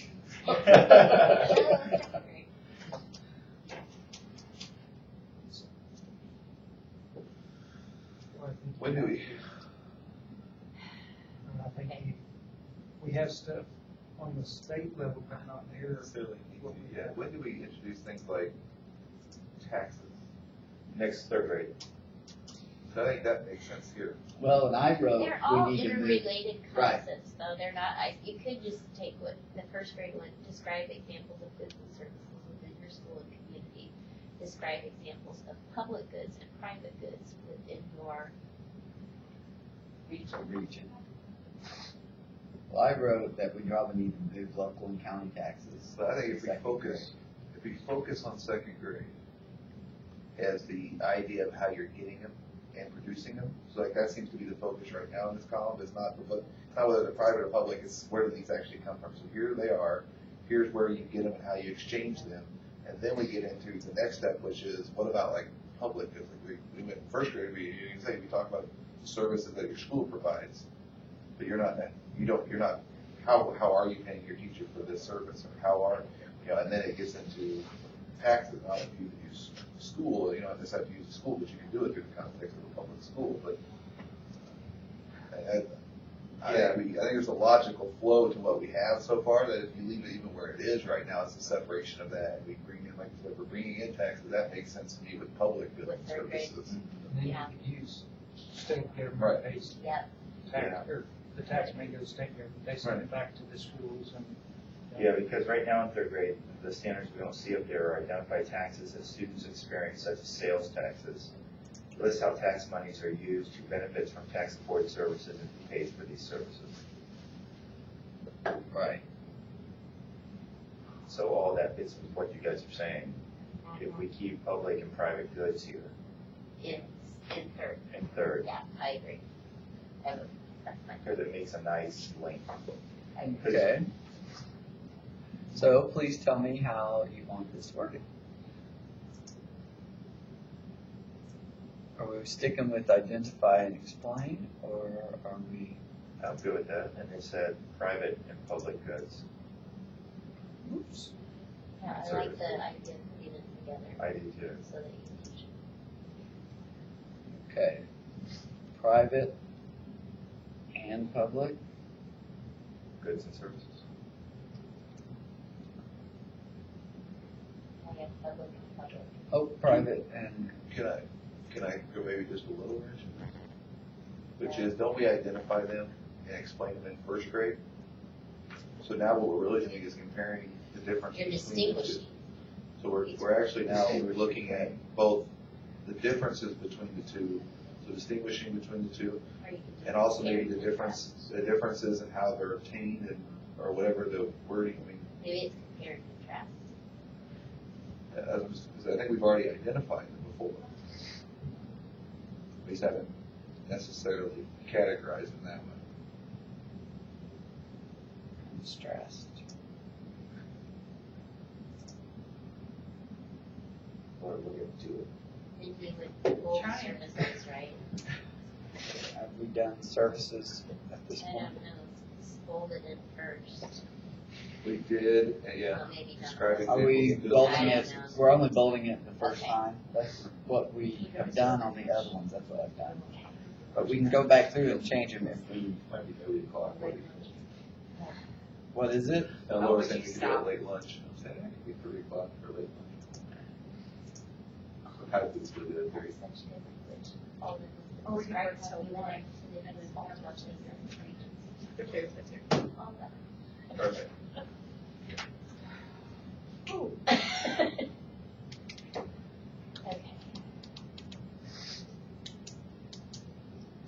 Alright. So do we need anything else, do we need to carry anything else over? Or does that get the gist of what we're after?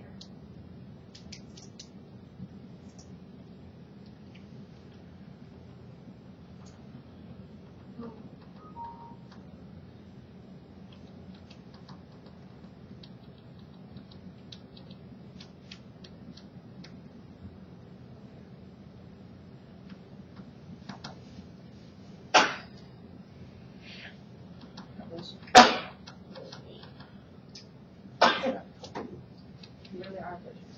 I can go. Um, God bless you. Do we know what we're gonna name this concept? As of now, we have basic knowledge of economic basics, yeah, economic concepts. That seems pretty broad. It is. Yeah, I was way I'm crazy. trying That's to, what we like about it. I'm trying to see where Where's we're building, something like, what's this building up to? To me, it's like For the grade five. foundational vocab, Basic concepts. Yeah, the one that, the concept that I think is missing, I'm not sure where it goes, maybe it goes in grades 4, is profit. Well, how does that fit in with Do where we profit, are? Talking about profit, nonprofit, public, private, and Well, one of the, I was looking back up my notes on economics, one of the things is, children think of going to the store as a ritual. They've got that in seventh grade. Sorry. They introduced it in seventh as profit. Probably a little late. That's, yeah.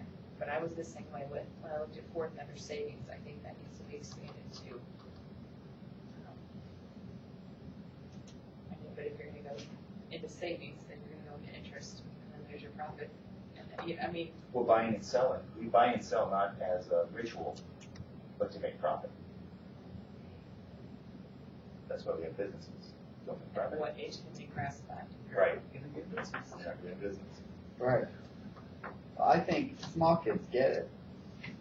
But it really depends on what their parents do, I guess. Yeah. Yeah, because in the literature, they say that, young children often think of going to the store as a ritual. I go, I give this, I get this. And that's why we do opportunity cost, we do scarcity, we talk about buying and selling. And why do we buy it? Well, you're trying to make a profit. I don't know where it goes, but I know it's missing. Are taxes in here somewhere? Yeah, taxes are in 3rd grade. Yes. Under, Identify taxes that student experience such as sales tax, list how tax monies are used, So who it's benefits from like- tax, supported services, and who pays for these services. So it's all connected to the public goods and services. Something like that. I just-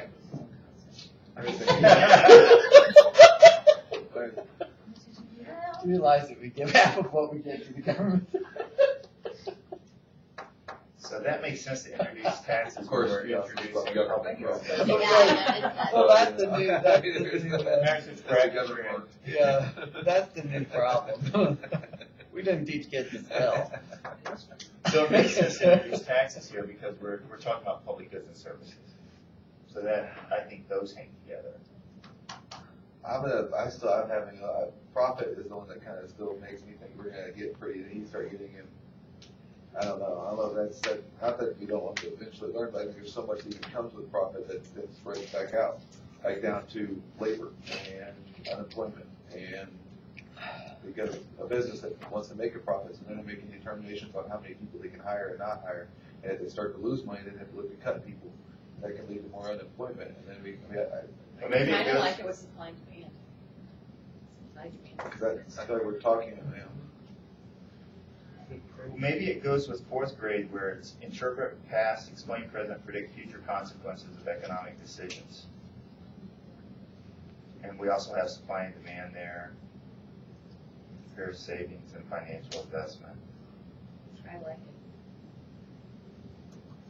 Maybe profit fits in there. In this one. Understanding fourth the grade. consequences. Yeah. Profits and consequences.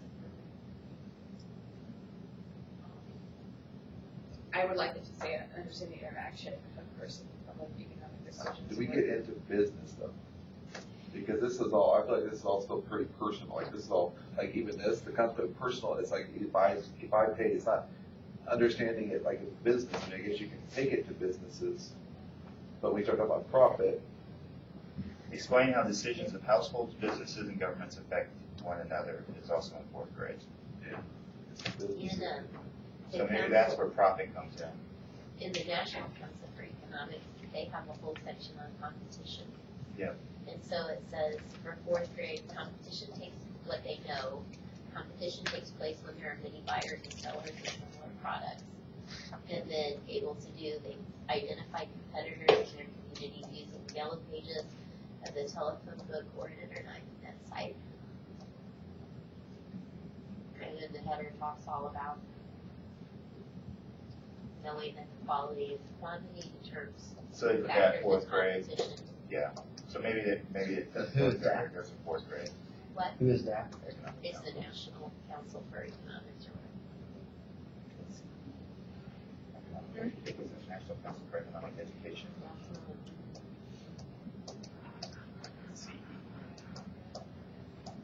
So at 3rd grade, I'm gonna keep pushing here, because I really want Laura to succeed.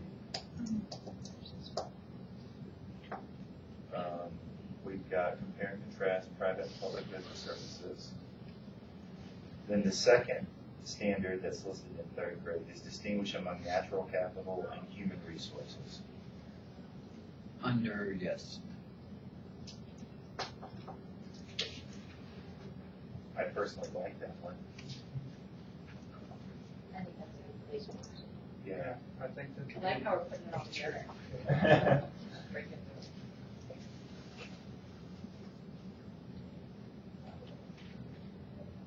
Does it need to say anything about the state At or the state. anything?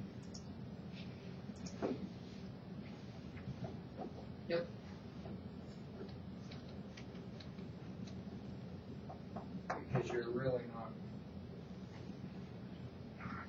I don't know how you connect it to the state level. I mean.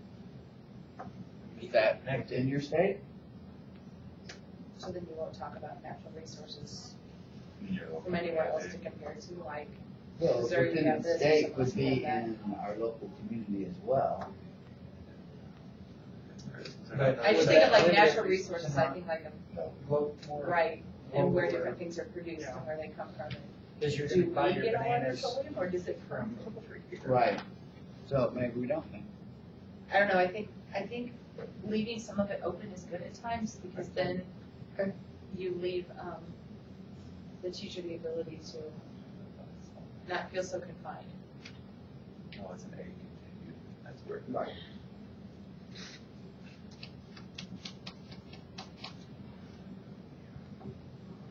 I mean, that's just me. And if a teacher or a curriculum developer in a district is actually working this out, they'll probably bring in examples of the state here, but we can leave it open. Well, just like- Yeah.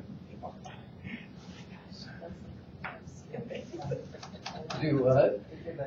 He walked by and the whole screen like came out, man, like a 3D effect. Yeah. So then the next one is conduct a cost benefit analysis. Where's that one? This is the next one down. In B. Yep. We're not on B. We gotta get to fifth grade. We're just trying to get through A, Uh, right? We're getting there though. So compare savings and financial investment, what do we think?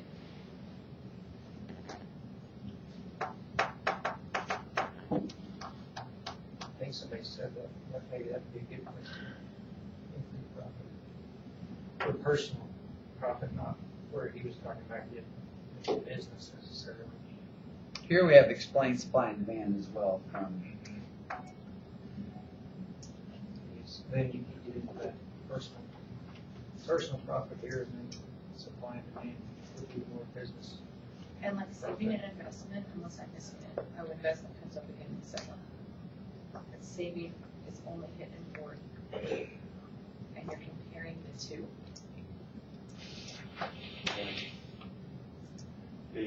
Because you want to make the distinction that an investment is risky.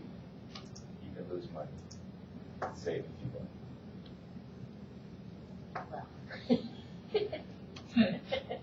Or you can win money. Right, right. So there's risk involved with investment. Cost and That's not, yeah. Do we need to add? And depends on the integrity of your financial institution. There's saving and financial investment, explain supply and demand. You still have to talk about profit. Although later in fourth grade, we do talk about businesses. So, can I just ask, I don't know if this applies here or not, but silly question maybe, but we're talking about economic concepts. Are we just making the assumption that kids know in order to like do these things, they actually have to like have a job? Like that money doesn't just grow on a tree in the backyard that they go get to go buy what they want, or like are we just assuming that they know that you have to work I think it's for what you get? Yeah, I think it's introduced with the concepts of consumers and producers in first grade. You know, a producer is a job. And what are services, goods and services? Services are conducted by people.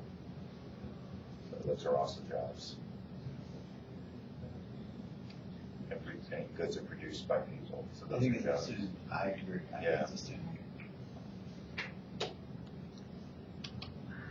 Yeah, and in fourth grade, it talks about income. That's I guess a strand under that. So they have what to know. Labor is a human resource that is used to produce goods and services. Oh, yeah, we did talk about that. Identify human resources in their community and the goods and services that produce within. They also have people earn income by exchanging the use of their labor for wages or salaries. And then to be able to collect data from adults regarding their reasons for working, analyze the data, and generalize about why people work. That's fourth. Yeah. But we don't have that in here ourselves. We have human resources under third grade, and we have producers and production at first and second grade. So do we need to add it?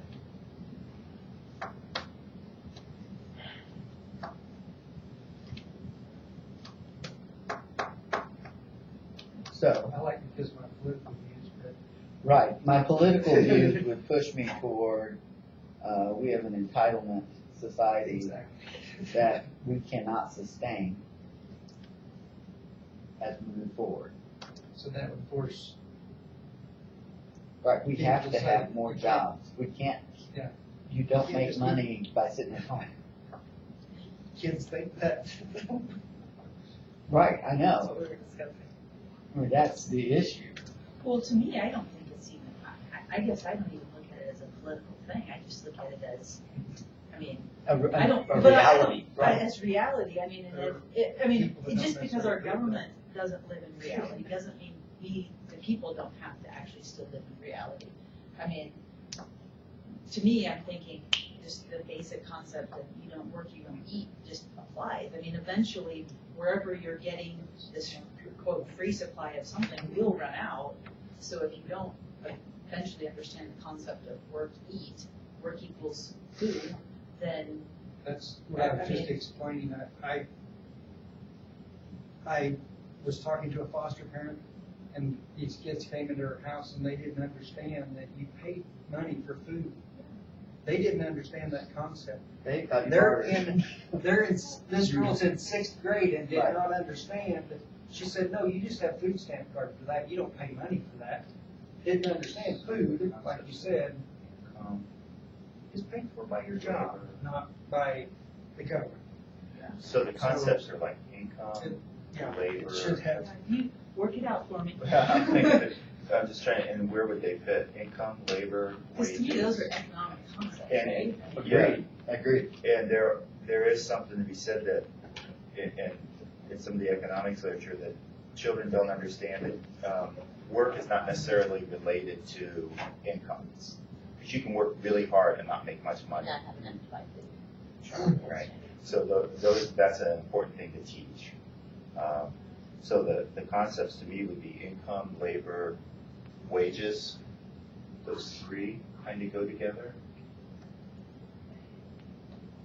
As a strand. I think You're we have to change- proposing to be a strand. I think we have to change the concept of this. That's my Yeah. concern with even the initial titles, that's just so broad that the knowledge of basic economic concepts, I feel like that's what, I mean, I feel like that's actually what the whole number 4 is supposed to be. Not just 4A. Where would income, labor, and The whole wages number go? 4. I feel like the whole strand itself is economic concepts and principles. Right, So it's gotcha. knowledge of basic economic concepts, I feel like we're trying to put everything into A.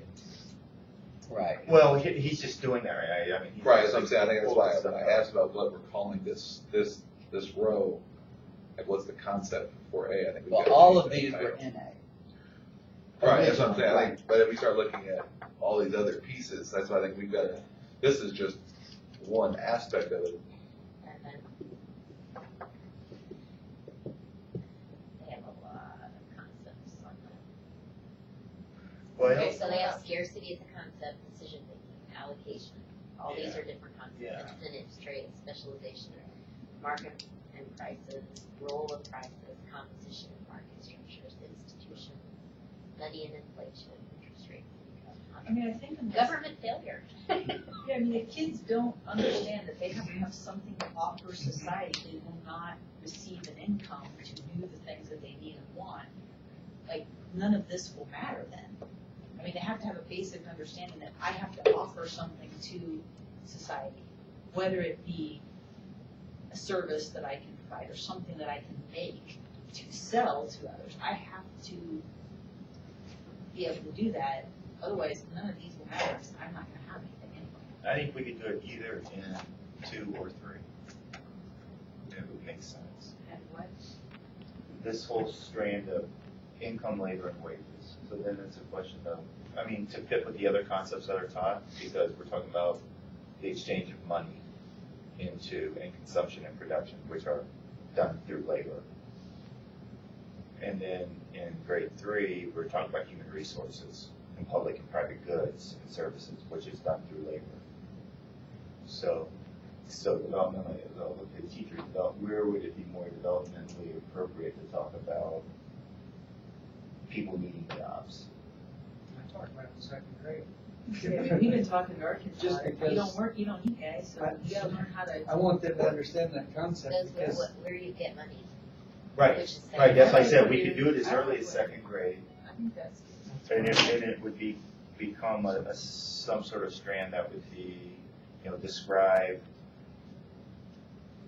how people have jobs, or paid wages, jobs. There are two things in here that I don't know if we want to change it, but it says, explain how personal and financial decisions, such as spending, saving, and paying taxes, can positively and negatively affect everyday life. And that kind of encompasses income and jobs, and it's more or less the decision the person makes affects, which I think is what they were trying to do on What do you think? consequences of a personal and public economic decision. North I Carolina. was just, reading stuff offline and how they break it down to where it's real friendly to read, or how your, So what's it say? it says, explain how personal financial decisions can positively or negatively affect everyday life. That's not about having jobs. That's about income. But Yeah, strand it's D, More though, about you're investment having, and saving and buying. Hey, D and- is understanding the consequences of personal and public economic decisions. I mean, it's already, It Could could be- be, so. It could be I don't have a subsumed. job. And I have no income. That's a financial decision I'm making. To not work, to not Unless I'm a get paid. child. Right.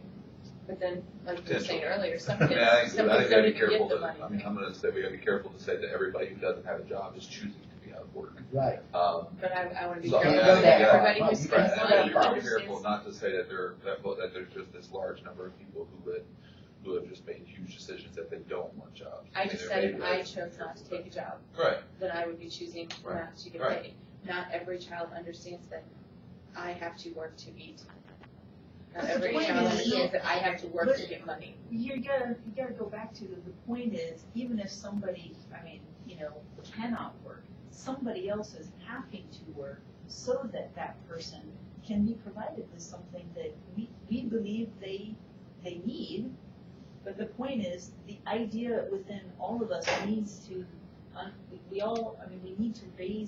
we need to teach children, and hopefully I believe that comes first at home, always, but if we're gonna teach them these concepts, we have to teach them that the idea that work equals income, I mean, it's just a basic Which principle. equals, It doesn't mean our basic if you can't work, you're no good. It just means in order for you to have anything that the quote government provides for you, somebody has to work for it, because the last I knew, the government didn't have money unless we give it to them.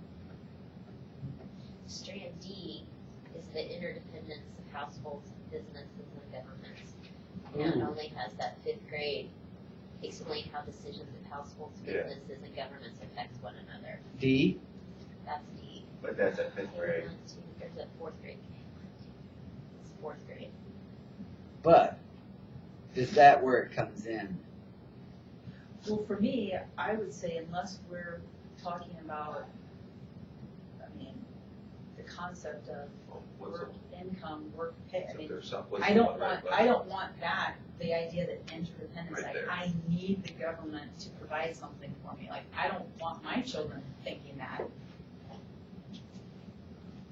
Cause there's not a need for Where it says, the government in any sense of that. Let List us out. keep track of what we want them to be.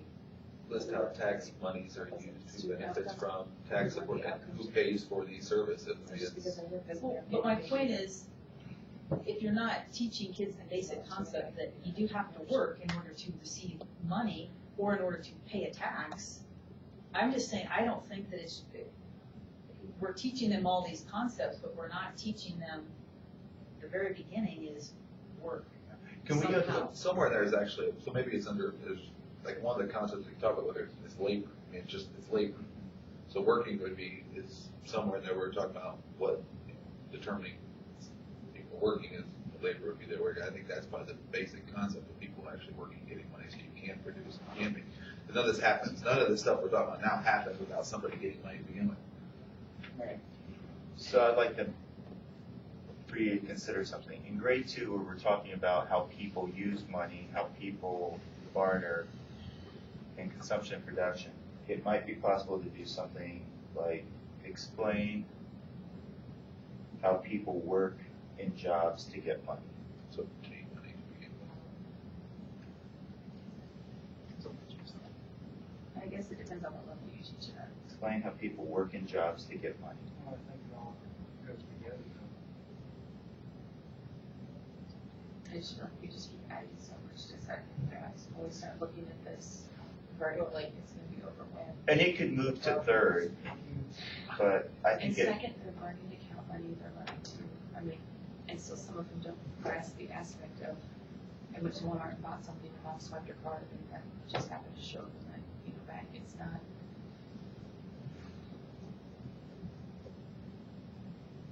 Because this year, my son finally understood the credit card and how my paycheck electronically goes into the bank, and how I pay my statement online, and I mean, they're things we can talk about, but to say that as a student, how come they mastered this? And so then you're gonna say to a second grader, explain how people work to obtain money. We're gonna assess that. we can It's do gonna it. say, what you teach, you get a paycheck. Okay. I don't think that's challenging. It's challenging. I don't think it's challenging. You just say someone works and gets paid. I mean, don't you think little kids know their parents go to work to get paid? But we're saying we should assess that in second grade. I think some do. That's the thing, I mean, when we're talking about all these things, what I keep hearing everybody say is, well, my children may understand that, but not all children that we're trying to teach in the state of Missouri can understand that. So we're making a basic assumption that I don't think is actually a basic assumption anymore. We can make it more rigorous by using more economic terminology. I made it as basic as possible. So we can introduce the concepts of income, labor, and wages here. If you think that this is written into basic language.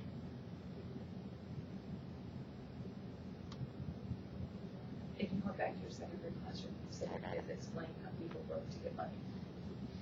What would they say? I don't think that's the way you do it. I think you could, before you're talking about, Yeah. right, but if you're gonna think about, if you're asking people how to use money, wouldn't it make sense that before you explain how to use it, you first have to explain how you obtain it? So, that's what I'm saying, it's just, it's Right. kind of like I stick would it just out there. ask, how do your parents get money? And they would say they work, they have a job, or they get Do it more open-ended, which is, so if you're gonna get money, if you wanna buy things and sell things, how are you, what's some way, how do people actually even get the money and just see what they come up with? Some kids may say work, somebody may say something else, then you've got a whole different conversation. All right, maybe, well, my parents don't work, but they got left a huge inheritance, so somehow they got money. There's lots of different ways. Relationship of income, labor, and wages. Wages, income, and labor. I mean, I have parents If you have to work. in our school Yeah. district that have never worked, Income, labor, and wages. and they're getting some check, and their kids don't understand that Sounds much better. Okay. that's It makes it connected. connected to them. I think that The income, is, labor, and wage makes it have more of a connectivity. And it also allows for the nuance that we're talking about. Sometimes you work really hard, but it's a low-paying job. right. But it's backbreaking or whatever it is. The hardest job I ever had was loading trucks for EPS. It was well paid, but not as well paid as sitting at a computer like I do now. Uh-oh. Oh, All right, well, we didn't quite make it, but, Must be new. It's not even done. It's 10, it's It's only 25. It's not.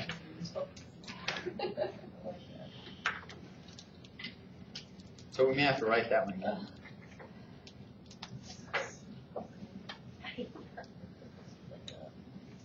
Something that doesn't have any kind of. I have I have some in my car if you're looking for. Loretto Dine, do you? in the car. Just That's a standard. I take one every day. Well, I take Claire, I go over at night with generic of Claritin, and I take it every day. It's just that I didn't pack one, because it's right by where the cups are, and, and I keep it in the kitchen, like, not with me. I pack two. Yeah, I keep mine. Everybody takes one. But my wife packed it for me. Aw. She's sweet. But I also don't keep my deodorant with the rest of my stuff, so I left it. So I went a lot more this time. We weren't gonna say anything. Yeah. I thought it was just a typo. No.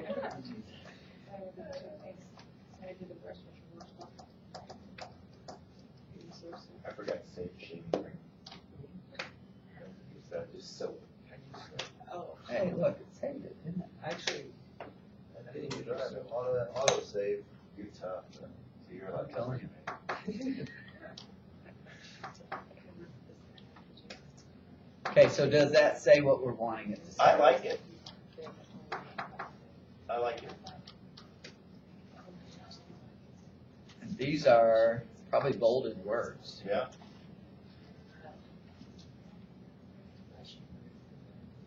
I think it's a concept though that kids need. I agree. And economic literature says it does. Economic education I just literature like says it does. the way that's worded with the relationship. It makes it feel more, Open for interpretation. Yeah. yeah, For the open for nuances, interpretation, but yeah. like together. Not just like work for money. Yeah. I get work for money, but Yeah, no, you're right. I like that.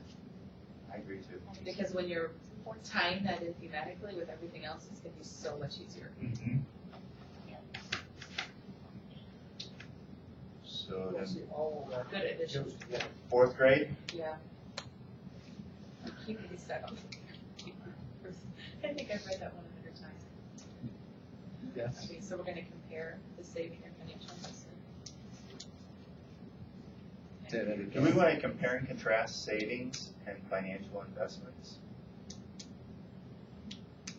So I think the way I interpret the standard right now is they want to lay out for young people the idea that, financial investment involves risk versus saving. Both of these are things you can do with your money. You can put it in the bank where it's less risky and it will always pretty much be what it was, or you can invest it. Is it So what would saving that or look like? savings?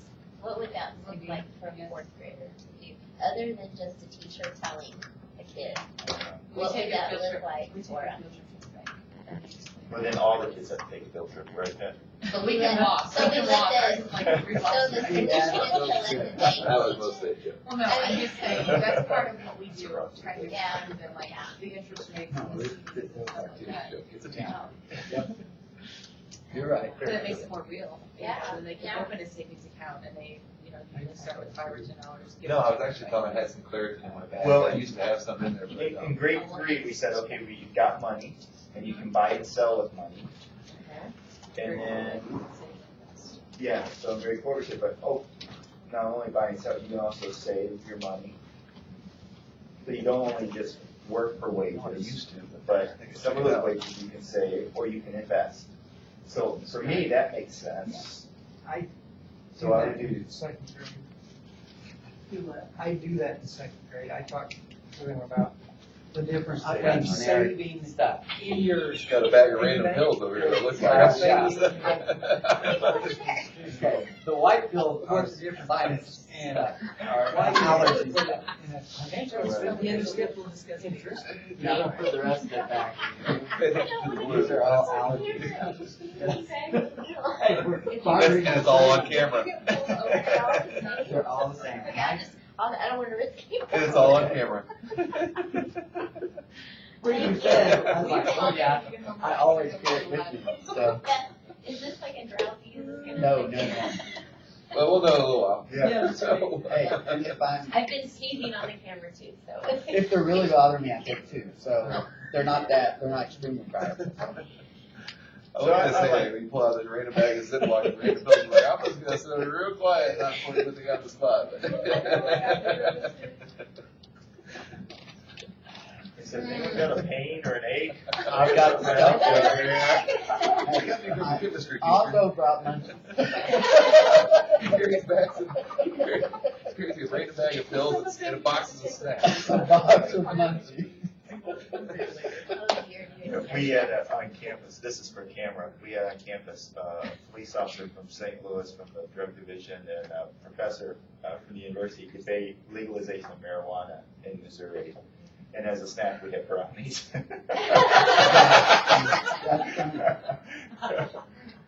That is funny. Just regular brownies? Yeah. No. Is there another kind? Looks at the camera. Is there another kind? Yeah, I don't know. Did they eat? It was really funny because a lot of the people, the participants who came to the debate were criminology majors, and no, they didn't. Like, no. There is some of that happened, that some kid brought Yeah, yeah, something and gave to their teacher and. yeah. Oh my No, gosh, they- you guys made that teacher. These came all out. So it's These all came out of the dining savings. hall. The interesting conclusion was that it's only a matter of time. Put up good effort. Yes, I'm trying. Is savings a noun or a verb here? I think it's fine with this. I read it twice and I think it's okay. Okay. It's saving and then financial. Because savings is the noun. Right, that's Right. what I was, Yeah, I think it's I had fine. to read it twice. So leave that. Can I still just ask, does this all really fit into the same concepts? Or is this something we need to put into another line? Depends on what's divided. Okay. But these are all the well, they were already in here. Yeah, I just feel like But it's they're all all they're all concepts. Because A was And they were, continued there. Uh-huh. they got advantage on these kids. In high school, they brought back. Explain supply and demand. We might remove the red letters on it, because we're deep at the beginning of the concepts. I don't know. Explain supply and demand seem to make sense. The other stuff that's in this strand Is is, supply and demand hit before that? no, Did So what? just explaining this one. supply and demand doesn't appear before this, Oh, it doesn't. no. The rest of the things in this on fourth grade are interpret past, explain present, predict future consequences of economic decisions, so supply and demand makes sense there. Explain how the state gets the money it needs to provide goods and services, especially by the collection of sales tax. Explain how decisions of households, businesses, and governments affect one another, so supply and demand. Kind of fits with all those. So okay. Are we good with it?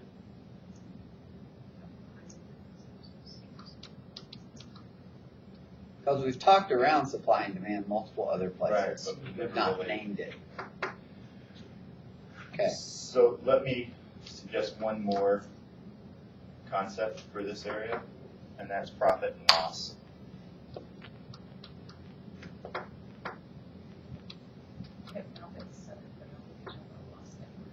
Well, if you're talking about saving, financial investment, And we've already talked about buying and selling. buying and selling, I think profit and loss fits in that.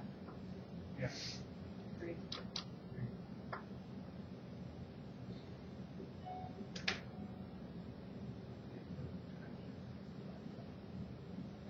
And later, we're going to be talking about explain in this same year, explain how decisions of households, businesses, and governments affect one another. And interpret past, explain present, predict future consequences of economic decisions. So all of those have to deal with profit and loss, basically. So what do we do? What's the verb of profit and loss?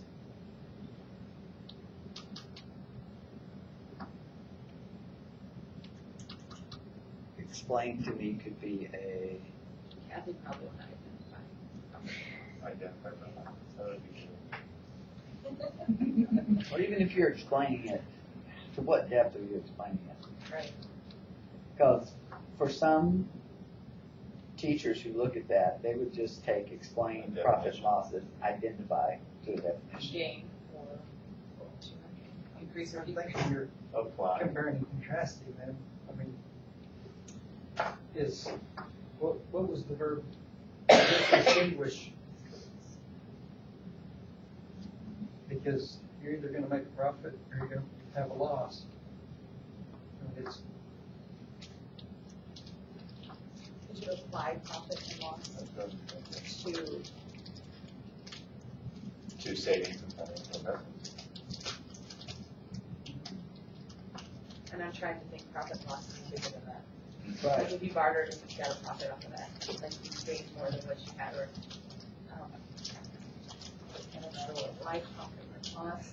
So economic decisions. There, you something along those lines. The economic decision-making process over. So here is grade 5 has this. Yeah. So, do we do something like this to profit and loss and list some of these pieces we've already put in here? Or is it that important that kids understand profit and loss? I still think we're going from personal to business, to something that's not personal.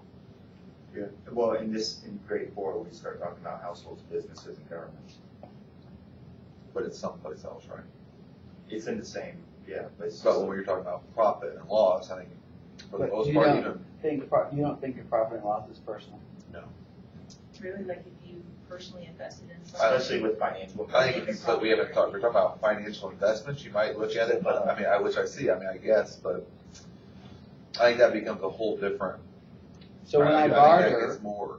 or when I think the purpose of a bartering would be that both people would figure out that they profited. right, but I'm trying to profit. Right, I mean, but Right. but that's the different, you're trying to When get I'm what selling, you for want. sure, I'm Buying, trying selling to goods, profit. services. I mean, generally when I think profit and loss, I think of it as a business concept.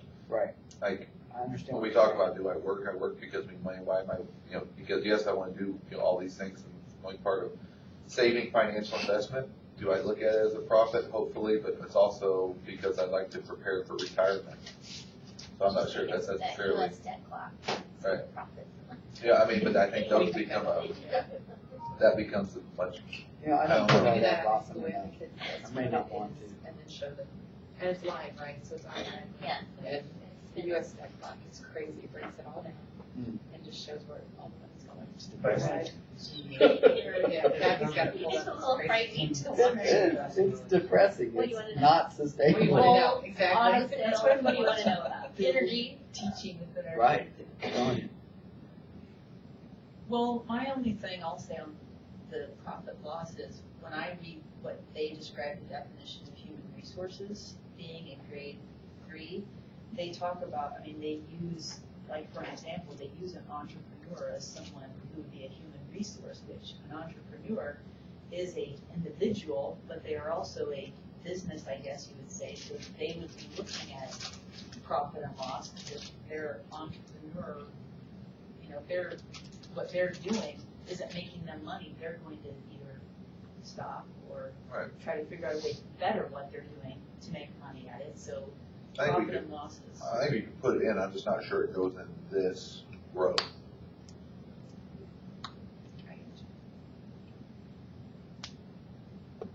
Well, they've got profit and profit motive in 7. And I would hesitate putting it any lower than if we're wanting to show the outcome that they've mastered that. So the first place they start introducing businesses explicitly is implicitly. Another strand across economics. Except And the also definition interpret of past, human. and present, predict future consequences of economic decisions. So their definition of human resources that was entrepreneurial. Well, sure, if they well, say refers to quantity and quality of human effort directed to the production of goods and services, one type of human resource is an entrepreneur. An entrepreneur is a person who assumes the risk of organizing productive resources to produce goods and services. Which is, It's a business. right. Just a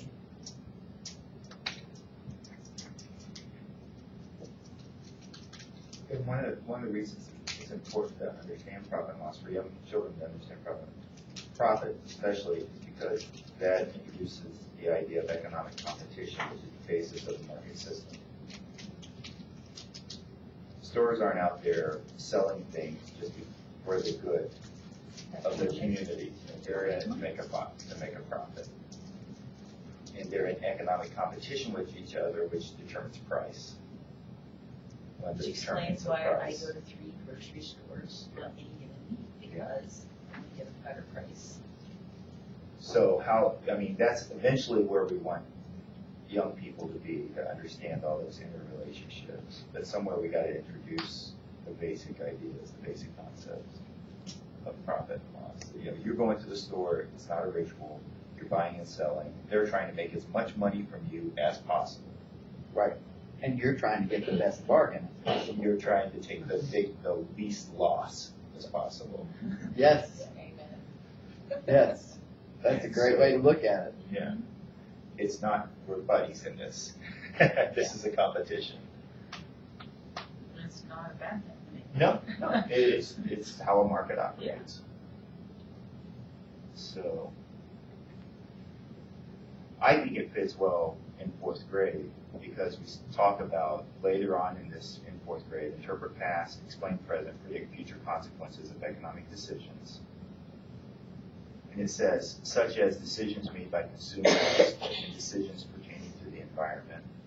And we also say, explain, and it also has in fourth grade, explain how decisions of household, businesses, and governments affect one another. Which is a little bit different. But we're introducing the idea of businesses and economic decision making. And a prime mover of economic decision making is profit and loss. I love your explanation of profit and loss. Makes it very much personal. If I'm trying to lose the least, and right, they're trying to gain the most. And an advertisement, that's what advertisement's about. You know, they're trying to sell you something which is to get as much money as possible. So those aren't just fun cartoons we're watching. I thought this was the Super Bowl. It is. I don't know. Huh. Okay, so we put them here and then decide if they need to have their own.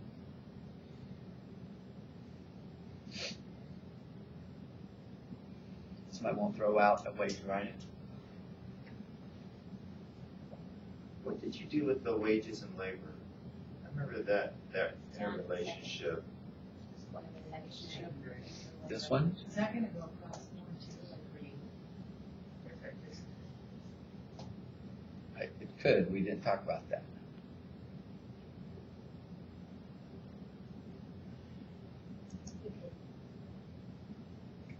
I could see how, in that case, you could relate it to the state and then relate it to the nation too. On Because unemployment rate and how that affects the state's economy, all of those things. I mean, I could see how, in this case, you could carry it over based on, So, explain the relationship here, then at the state level? Is that what you're saying? in the state? Because then you go, explain the relationship of income and wages within the state economy. I don't know, you know what I mean? Right, I don't know. Within Missouri. within Missouri. Within. Nope, go back here.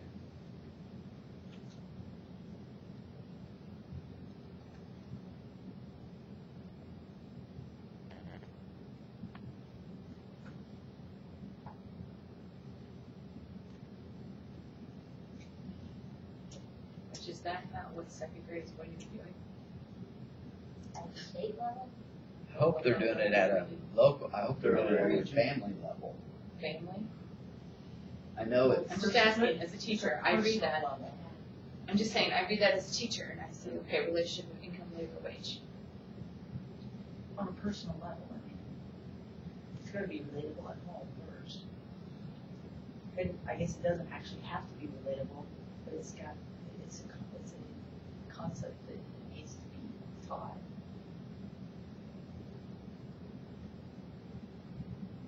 I mean, I guess when I talk about the state level, I'm thinking that minimum wage conversation is a big conversation.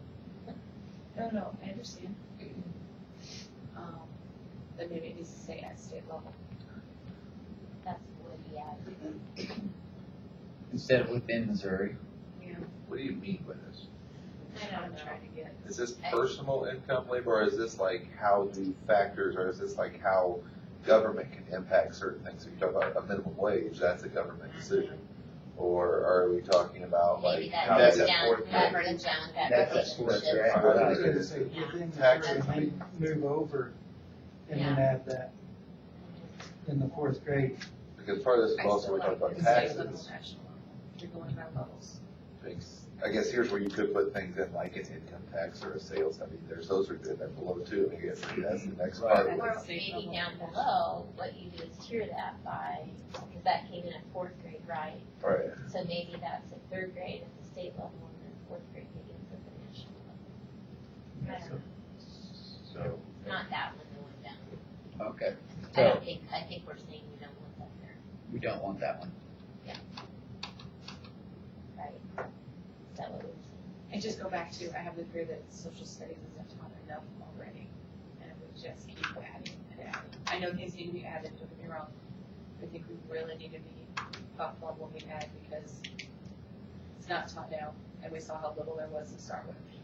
And what I'm saying is, I think what I was thinking already exists down below. You think it Oh, and I already, wasn't picking on just this one thing, I'm just saying in general. so you think this can be applied and found in some of these? My only thing, my thing in a lot of these, I think we have to be careful that we're just teaching basic principles, because things can change. I mean, there could be something that happens within our country, within the next 20 years where actually, there's a greater number of people that decide they're gonna go to work and they're not going to rely on anybody else but themselves. And so some of these things will change. So I feel like a lot of these are very specific to what's going on in our country today, rather than just basic principles of economics. Does that make sense?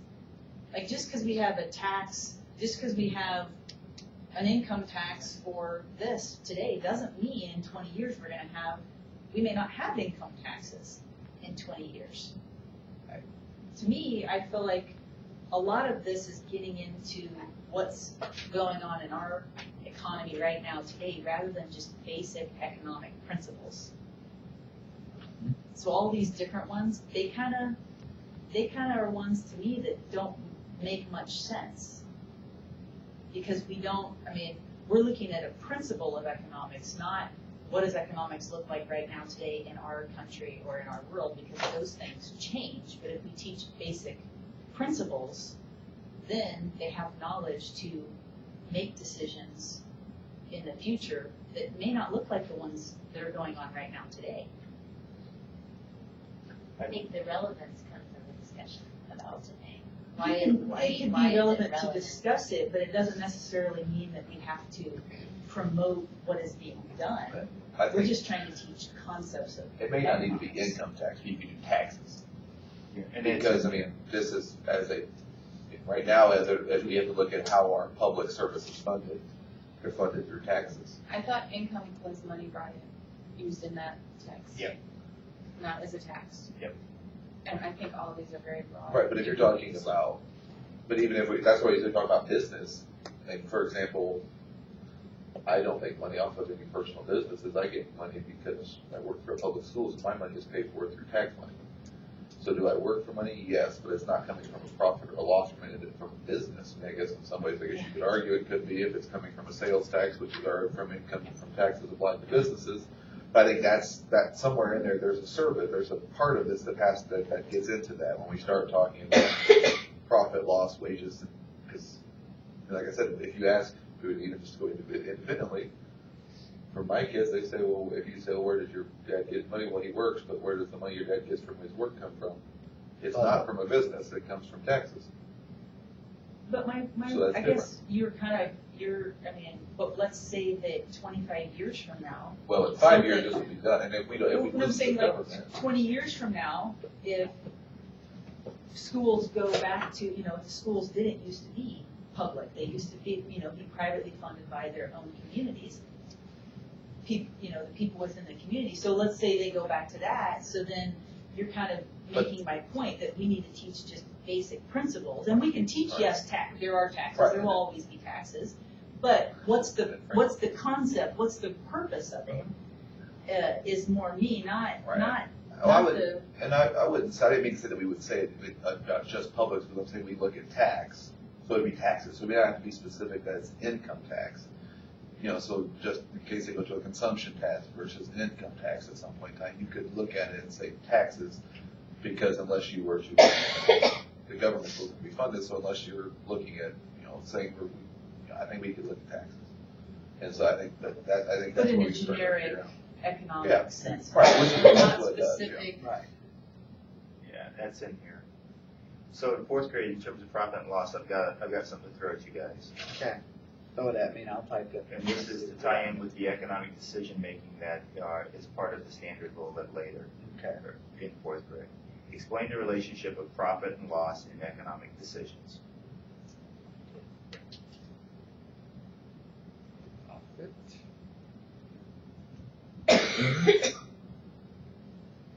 Because there are two other standards in fourth grade that are about making economic decisions.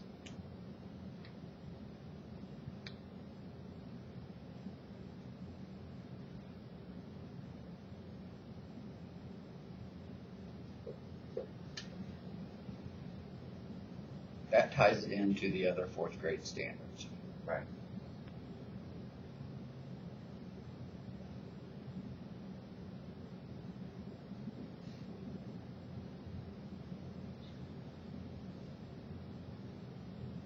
There's the ones that are coming also.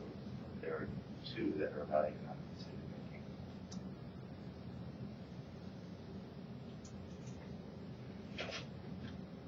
Okay. Can everybody live with that one?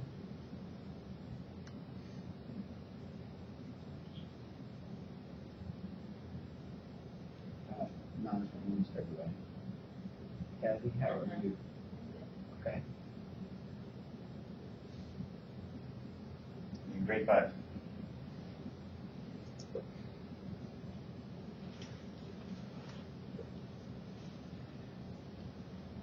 What does apply look like there?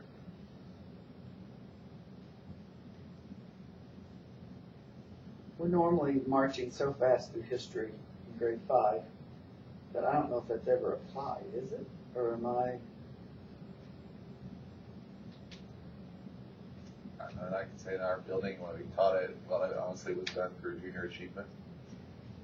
Our school uses BizTown now, but you go through and they have a mock town, a mock economy, where a lot of these things are taught through that. There are places still through, whether it's through Civil War, through some of those things where you have to apply it to whatever the historical time period was. Right. So That maybe, part of application, I see. right. So like the personal part, the current part comes through, like I said, BizTown, and they set prices for different things, and as they go to, it's actually a field trip, as fifth grade goes, and they work, they get money, they have to then pay for things, the price is all so it's a whole, they go through this whole exercise for a day. And then I guess. And we kind of do that at the second grade level. We have a second grade restaurant where the second graders create menus, they create everything they make the food, they host people in for the day. Because we're trying to teach, we actually teach profit and loss in second grade too, during that restaurant piece. But that's how we work in our economics unit. I've seen activities where, especially at like the causes of the American Revolution, where they set up various things in classrooms. Taxes, whereas there's not as much of, they put a limit on sugar, paper, so they have to actually pay. They use Skittles and other things as part of it, and it goes through all of some of those different pieces too. So I think there's ways it can be done in terms of how you then assess students' ability to do these things. Mm-hmm. Probably just a questioning. Okay. Just a question. So do we add a D? That's what I was looking at. Are there some of the earlier concepts? Not represented in A, B, and C that we Right. decided are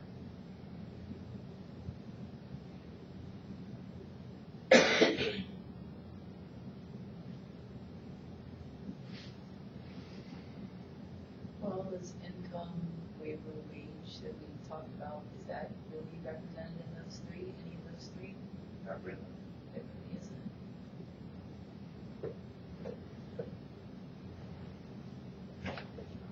So that's resources, right?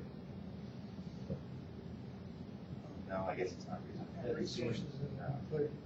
Right, resources aren't included. Scarcity.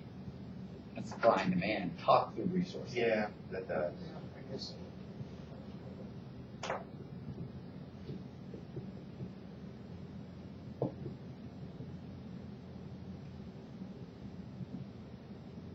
Does NCEE have anything? It's not like grade, 12th grade. Okay.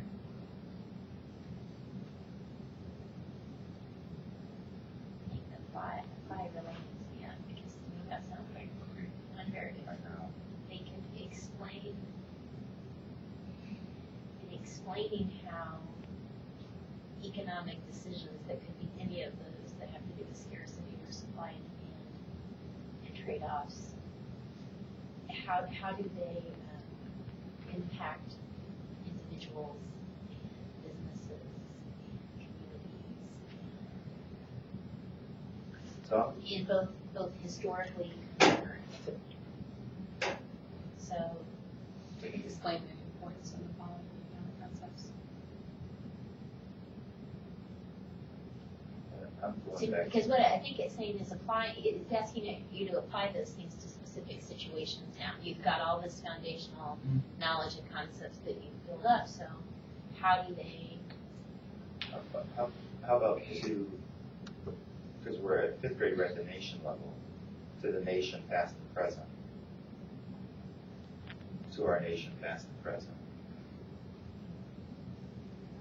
Because that's where this originally came in, Right. right here.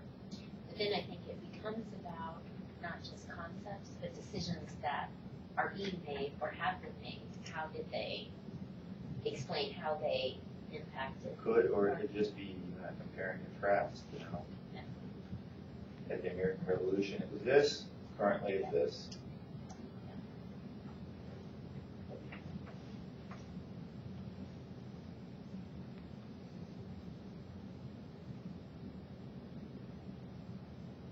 So do we put here, Income, labor, and wages. right.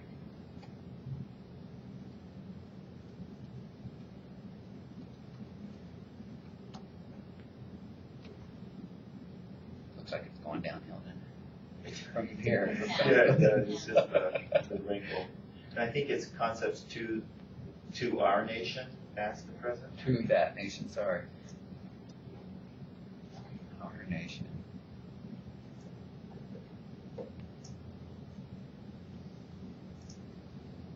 But so what does apply mean? I mean, I don't like apply. I mean, that's a hard.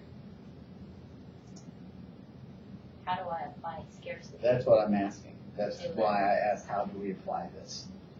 You don't want to describe how Or do we examine, You said compare and contrast. analyze, analyze? I don't know. Students could analyze it. I mean, we're trying to think, how to do the kids, what are they going to do with that? I like examines. Examine?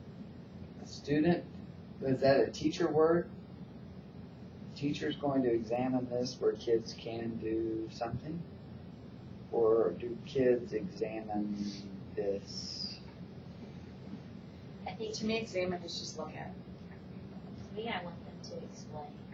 You know, so when with the Emancipation Proclamation, you had scarcity of jobs. When you had all these people coming north, and you didn't have enough jobs to support that. There was a scarcity. And to me, you're describing, at least in the historical part of it, you're describing or explaining. You're explaining the relationship. Or you're explaining how that concept. So it's explain the following economic concepts to our nations, past and present. Explain. explain how the following economic concepts have affected our nation's past and affect our nation's Affect our affect our nation's past. nation's Sure. nation's past and present.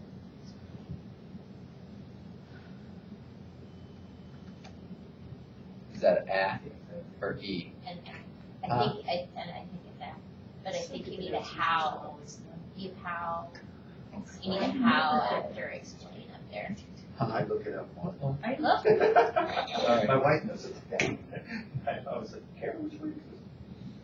I never, she's all right. Just go with the A. You almost always write with the A. Is that right? Is that what she said? It is, you're almost You're always right. always right with the A. That's what she tells me. Explain the following economic concepts. ensure and ensure. The effect is the cause and I effect. think you need a how after explaining how they affect, how the following. Yeah. I like that. I really like that a lot.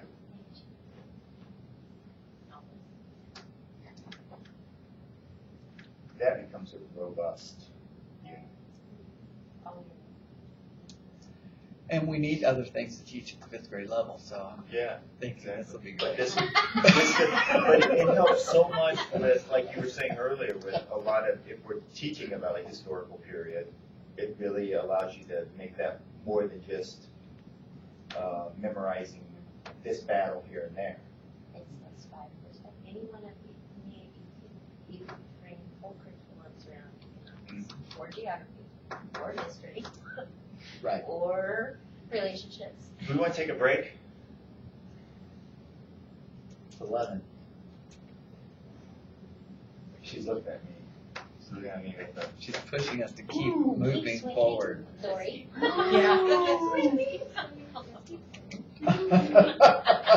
That's funny. Dory Ellen DeGeneres is the voice of Jeff Gibson. Just keep swimming. That is funny. No matter what happens, keep swimming. You want to tackle B? Are you Take a saying break? take a break, like to have lunch, or just No. a few minutes of a a break? few minutes to shut down my brain. Yeah, we can do that. We're okay with shutting down Like- your brain like- for a few like- minutes. Just for you, right? A bathroom break. I think that it's working. I'm like, whatever that was. I feel good Hey, about that. I you feel buy- better about that than geography. You buy them from Sam's. Whatever this is, I bought from Sam's. Okay. It's generic something. But Sam's don't carry Or it some anymore. guy didn't say it. Well, Yeah. Buy them from a guy named Sam. This last thing just happened to be well. Here, here, here. Now, we buy the generic clerical. I do, I can't, that's where I get it from, We right? get Well, and we three packs. do the generic Allegra too, like Sam, because they have our kids with eczema, allergy stuff, take a different. Oh, thank you. I take the Allegra, or I was, for about a year, and now I'm back to Claritin. Yeah, they say it, The Claritin didn't work for me for a while. just first change.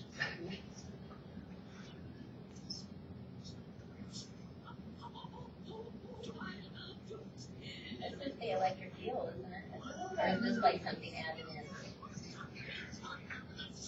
Let's talk about it next week. Oh, we have another date. Yeah. So my son is into the Oh, Despicable Me 2, the Oh, Banana yeah. song by the Minions. yeah. And like you hear it once and it's stuck in your head all day and all you want to say is potato. And I'm like, We oh my gosh. did, for the last second Have you grade, heard that one? Oh, it's hilarious. we had a work day when we came back after winter break, and then the next day was professional development day, and we did, do you wanna build a snowman? And so as the second grade teachers came in, they had to grab a piece of paper and I had them coded, so that I had so many in this color, and so Yeah. many in this color. Well, so then they had to group by those colors, and then while the song played, they had to tear and build a snowman and form their groups, and then kind of, we were reflecting on Dad, you know, so as a second grade level, you know, where are we strong? Where should we really focus during second semester? But it was so fun, they loved it. And then several of them did it with kids the next day as a Oh, way to cool. kind of connect back and build classroom community and There was a thing on Facebook last night about Got it. the superintendent let it Announce go. the snow day, let it Yeah, go, that's pretty good. That was one of our doors, the decorating doors, that always let us know. Our superintendent, before calling snow days, there's quite a Twitter conversation. He has a lot of students who follow him on Twitter, and he, and so there's this just whole constant dialogue. Why aren't you going to school, Dr. Girl? And blah, blah, blah. That's funny. And he really kind of gives it right back to him. Well, you're quite the meteorologist, aren't you? It's a whole little dialogue. So, the kids love it though. So awesome.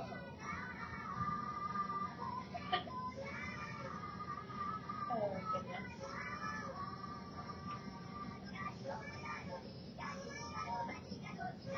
I don't have all the words down yet.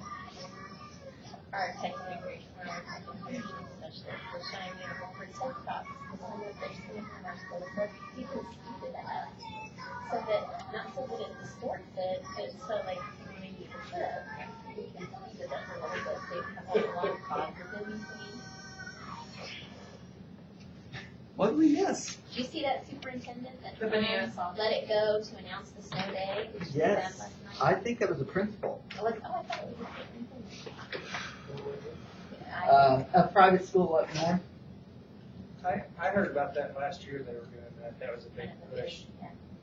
It was. Last year, lots of people did it. Yeah. But this one was a great video that was, Let it go that one. and he See, you're He had a his- singer, right?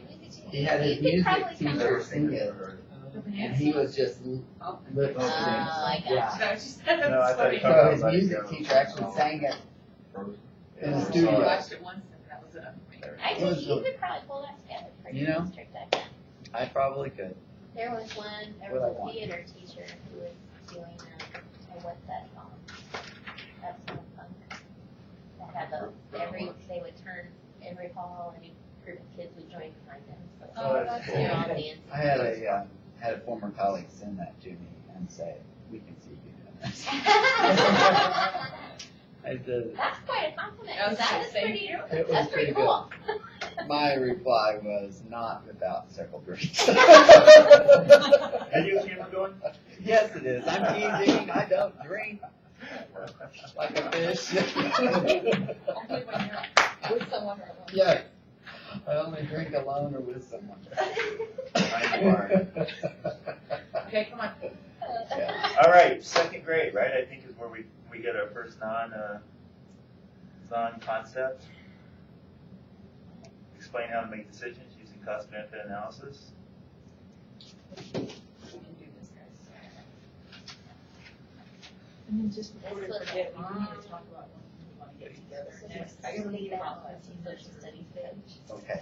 Cost No, benefit good- analysis, good not thinking. it's cheaper. Right.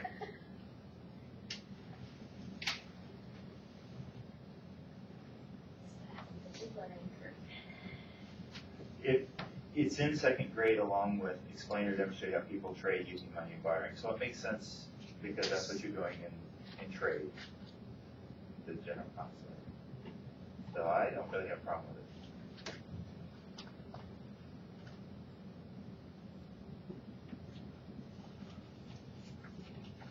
I think it is,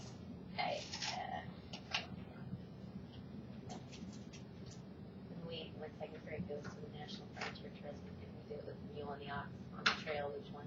Right. One thing we might look at, do we want to say in your community? So that it's applied in some way versus just the abstract. So are we saying that a second grader is gonna be able to somehow test to explain how to make decisions using cost benefit analysis? I think what that's saying is, Like, what would that finally look like? know how we've interpreted it, What would is that- that I'm looking at choices and I'm deciding the pros and the cons of different choices. Yeah. Is that, You're just giving them the big word to go along with The it. concept, yeah. The economic terminology. Yeah. What I have written here is whether the benefits of carrying out a project or decision outweigh the costs of carrying out the project or decision. And I think it was actually somewhat along the lines of the test question of, I can mow the yard and get $5, or if I can deliver cookies and get $5, and be done one thing in 1 hour and one thing in 3 hours, you know, which one would I choose and why? And it builds Just up. weighing the options of all of it, which is decision making, that's not what we do every day. So I'm fine with that one there too. Is there ever the idea of like, I'm gonna do this because I love doing it, but it's gonna take me this long and I'll only make this much because I gotta work longer at it? Or I can do this, I don't really like doing, but I can make more money quickly. I mean, would that be? Yes, depending on how it's Cost presented benefit, at the local level, yeah. That's where you were saying it's not necessarily the cheapest. I think what gets lost a little bit is that if you look down at the strand, it says personal and public economic decisions. I think that's the we don't always look at both. We look at one or the other.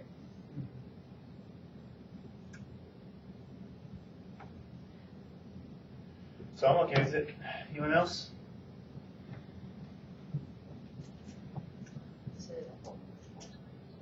I was listening, it sounds okay. The only So thing, conduct, explain.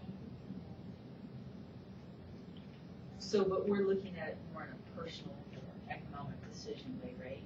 We should be looking at both.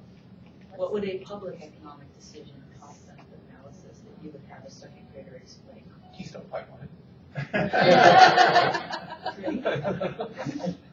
That was quick. this is second grade. So, well, actually, it is Talk about- Regents, so. Well, in the second grade, we talk about, well, maybe that's not till third grade. We talk about like, the fire department, the police station, those kinds of things. And if we tied it to the geography standard about decisions made in your community, are we gonna go to school and cut down That's all what those I'd like trees? to another email about the levy proposal coming. School versus prison. Yeah.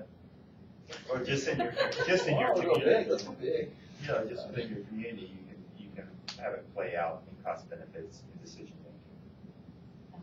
Are we gonna put in a gas station It was cheaper for us to build a new library or a park? versus renovate the old one. So I'm good with it. I'm good with it, I just don't want it getting lost, that, because I can see what a teacher would do. You would look at personal and public, and then you would just look at the cost benefit, and you might not teach both. Do you see what I'm saying? Where's the personal? So I'd almost rather it say, Administrative. understanding the consequences of Oh, decisions, oh, you're looking at the and then concept over within there. the box, put the personal and public. What if, can I prefer what you're saying, I was just wondering if maybe like second grade, you look more at personal, third grade, maybe, as you bring it upon, you would look at more public, I guess, I mean, to me, I'm Well, a because you're little looking concerned at the about the state idea. government, you look at issues that are Great, promoted great, and talk about the cost. I guess I keep going back to, are we teaching concepts or are we teaching current situations? That's where I just. Well, we're went teaching the back to. concept, but. So I get the concept of. To make it relevant. To make it real. You know, I can teach the kid the concept of cost benefit analysis, but like I said, if we're building a new library across the street, and it was cheaper for us to sell the old building than renovate, they're going to go, oh, I can connect that. And the more connectors they have, well, you know how it is in school, the teachers that made the stuff connect, it's what lasted, it's stuck with you.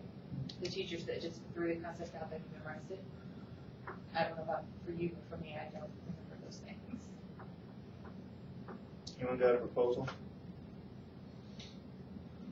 I think it would be, Well, I like changing the concept of understanding the consequences of economic decisions and then expanding the personal, or however else you want to put it. value is one of the right in a way where you could, I don't know if you can't write a specific example, but I think you could use something like, such as such as, do you have anything out from a state level? Would it be more beneficial to build up bridges or build new schools? I mean, I don't know if it's, education versus infrastructure. I don't know if it's those types of things. That's a pretty deep conversation, I guess, but, can you give it and just let? That's why I wonder what the public portion. The public actually lends itself really well to the region's theme of second grade.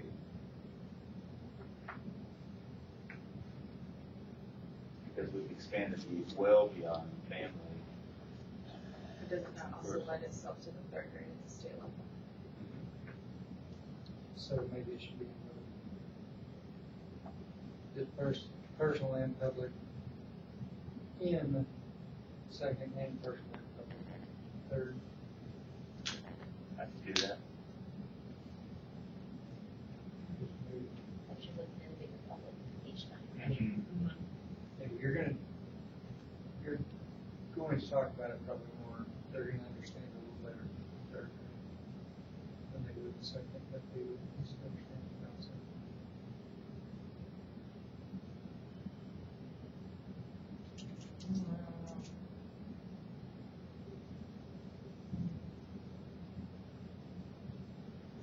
Well, look at the two different ones there. One is explain how to make, and the other is to conduct. And for kids, I would think both of those are best done thinking something very, very local. I know it's in the state and I know it's in the Almost like region. they should both be conduct, but one should be conduct the personal cost benefit analysis, and one, it's related to me, and now I have to think about it in terms of how it benefits the community versus just myself. That's why I like breaking. So I don't know that you can, I don't know that I've ever taught it without them conducting one. A personal one, yeah. Even in kindergarten and first grade, as we're weighing. Right.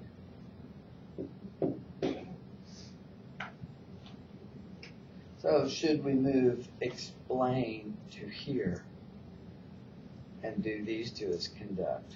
One on a personal, one on the, I don't know. No. I like conduct a cost benefit analysis, second personal, third public. I'm good with that. I leave off the levels and I just leave it open to interpretation because you put the nation for all year as long as they give it. back So here. maybe it's conduct a cost benefit analysis to make a personal decision. Conduct a cost benefit analysis to make In making a public. in making a public. Okay, Which so could say that be again, in conduct a cost benefit in making a- analysis. In making a personal decision.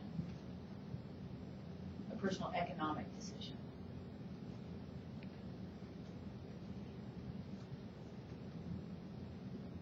Decision. There we go. Okay, so that's what you want to keep.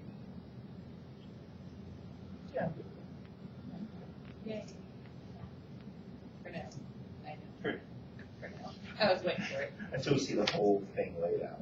Oh, and once we start to do it like this. Yeah. But I think it makes sense. And making a what? Public. Then are you gonna change the concept over there to just say understanding the consequences of economic decisions?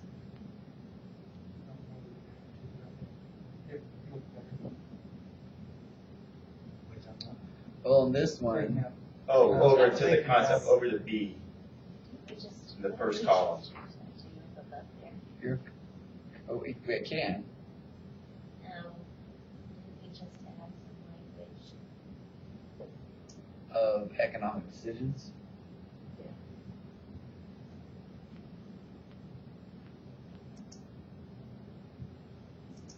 So that's what you're thinking.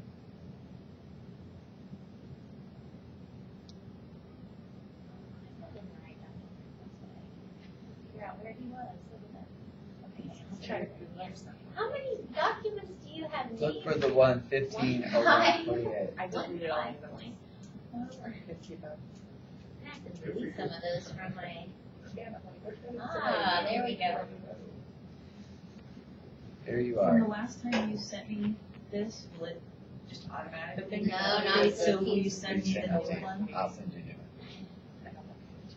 Well, you sent the new one. You, one. I shared it with you, okay, yeah, so I. but she yeah. didn't have Google Docs. Oh.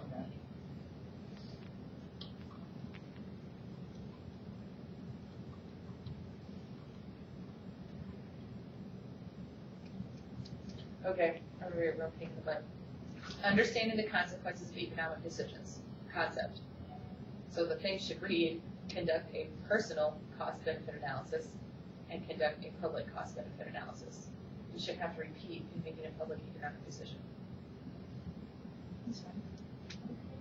Is that okay? Like, that's Sure. simple. Well, no, I'm just saying, I'm not, as a teacher, I'm looking at this going, oh my God, Yeah, I'm yeah, reading I the agree. same thing like 3 That's times. yeah. Why am I reading it 3 times? Yeah. I want them to look at this and go, oh, I can do this. I can do it. Well, that's, I mean, if that's okay with everybody, I like that. And then they get to conduct and do something. Calling me once. Demand. Amanda, it's just a job. Sure, that's what you're doing. Well, that's all I demanded for today. We're gonna pretty well.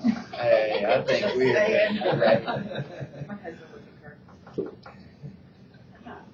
Oh, yeah, that looks really pretty. Thank you. Now fix the next box. Yes. Yeah. Cover past, explain present, predict future consequences of economic decisions. And then there's the kind of teacher note. What we mean is, Yeah, I don't like that. See, that's what I'm saying, we need another document. That needs to go in a different place if you don't get what we first said.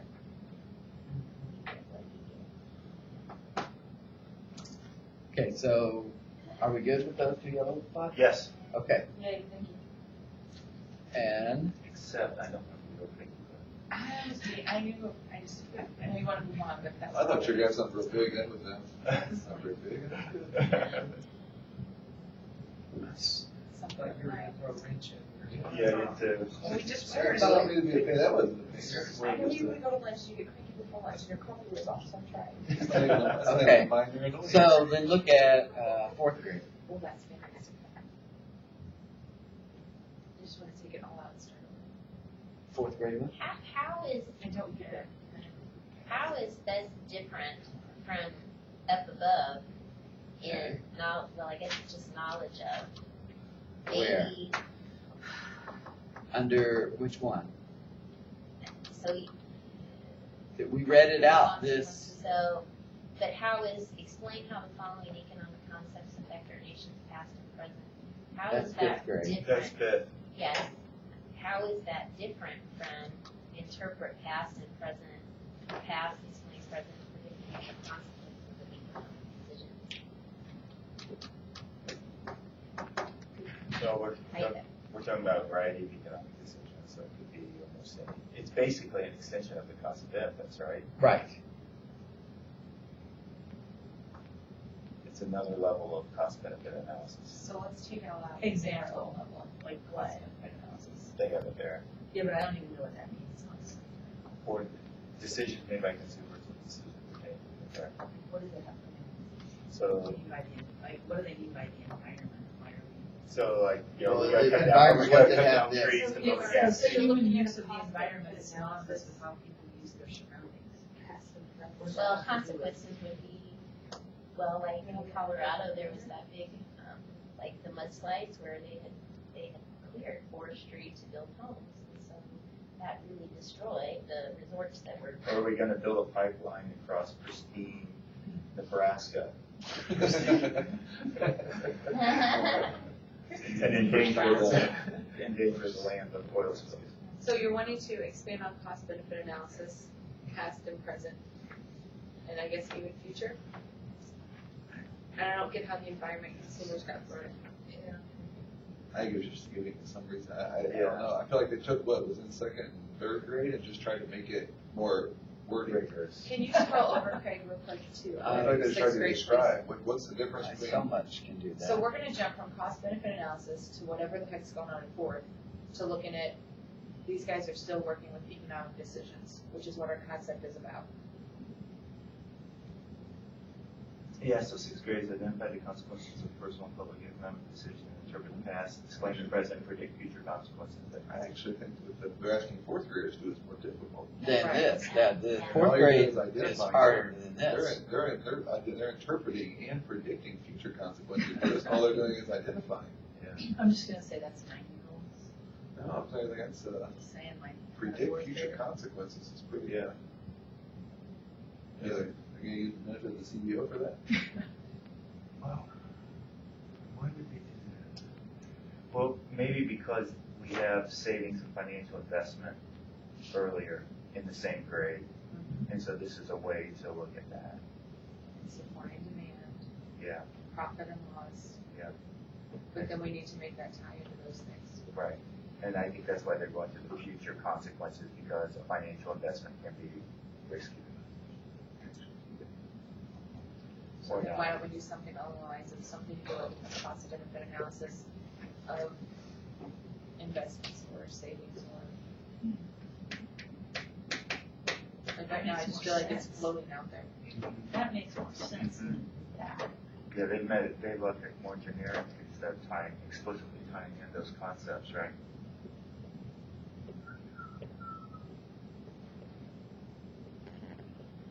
So what are we actually wanting, what are we trying to get to? And why is what do we need this for at all?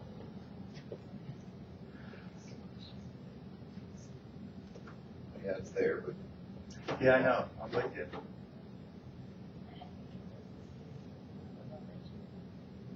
What's that? I really think, I don't, explain how the following economic concepts affect our nation's past and present. Well, you're, I think it's the past, present, future thing, Mr. Frank. The fifth grade is what you're talking about. Yeah. That fifth grade We one. moved on to fifth. This is the fourth grade. Yeah, I'm with you. I almost feel like getting rid of it. well, I'm, I don't think we need it. I don't think we do either, I because think it's gonna be okay. And then fourth and fifth grade really is more of a regional, national level. We're going to be teaching this within things anyway that happen over time. I And we've could- laid the foundation in second and third.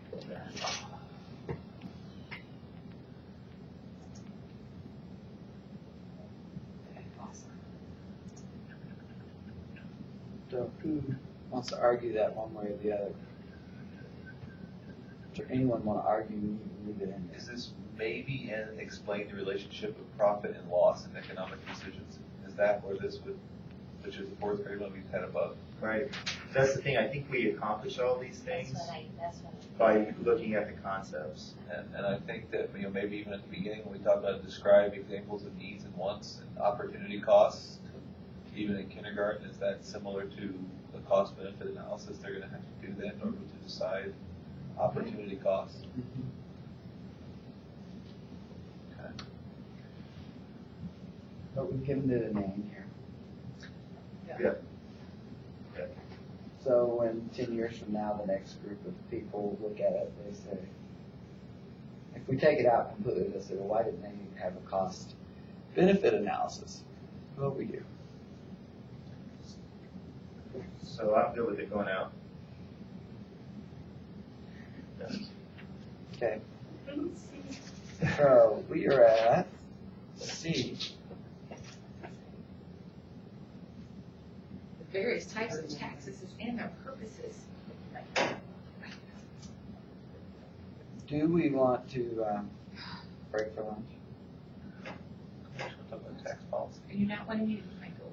some tax Well- reform discussion, and all kinds We're of We so just close. go- There's only like 3 strands left. Okay. It's gonna be a lot of fun. Let's just start talking tax laws. Actually, 1, 2, 3, there's only like 6 boxes.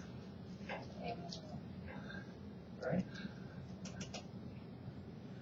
Because now I think the first one's at 3rd grade. It's I think actually taxes fourth fits grade in right good now, where they have it. No, I mean in 3rd grade I think there's identify taxes that students incur. Where Well, that might no, be. you're thinking of the second grade income that we didn't specify as a tax, right? I just, Oh, it's in, I'm sorry, it's on C. Yeah, it's in Taxes C. are with a C. Isn't that where we are? Yeah, that's what I'm Yeah. saying. We're ready to move forward. That's, maybe it's the understanding, yeah, I've got them on this, I'm sorry, kindergarten first, second, third, oh, I was just reading it wrong, never mind. Yeah, third grade. I always That's forget third and kindergarten, fourth, I was starts going. thinking, yeah, I was thinking it's our third grade, I was thinking Right. fourth grade. So the standard is, we believe, is identify taxes that students experience such as sales tax. Which fits in with the private and public good services at the top. Right. So that's why it's there. Because we've introduced the idea of public goods and services. So you say, well, where did those come from?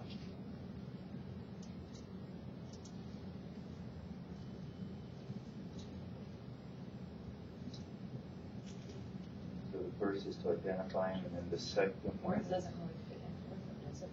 Can't quite be why they're so big on sales tax. Well, it just says that students experience. The next one says especially by the collection of sales tax. Like they really. Yeah, that one I like would get the rid of. sales tax. But in third grade, it's identify taxes that students experience. Except for the week right before school starts, they get to think about sales tax. Certain places. That's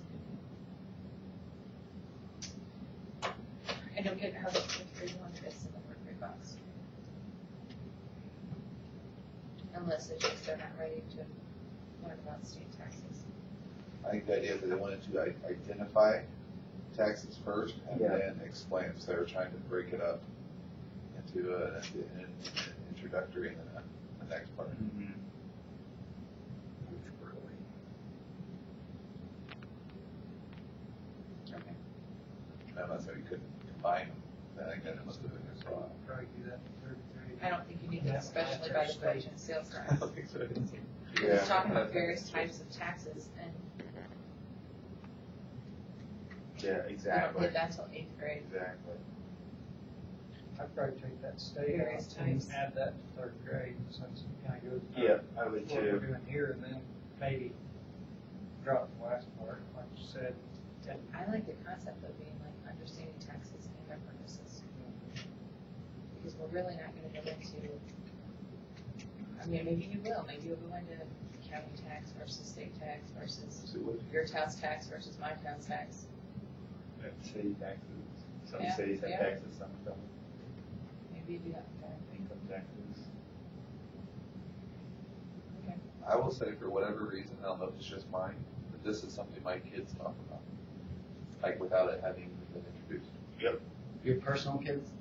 They will talk about tax. They don't really understand what it goes for. I literally did, we did have a discussion, I'm talking about, like, they're asking, they're talking about taxes and why do people pay taxes? They're asking these questions because they were considering, they were saying, you know, essentially how bad taxes are, and I was kind of laughing, and just when you realize that nobody pay tax, they wouldn't get paid very much. Well, that's why And our so we kids were take kind the trips. Right, and so we were kind of talking about it, which is interesting, because I think this is something, it's something that's out there, there's so much conversation about taxes. Because nobody wants to pay them. Nobody wants to pay But them, then, but, could you live without the things they pay for? yeah, and so that, you know, Provided. so that becomes. Well, but the point whole does topic. come back to the concept of taxes. I mean, I think even, you know, I don't know if it comes in here, but you do have to come back to, I mean, you do have to go back to the history of our founding and what, you know, what is the idea of taxes?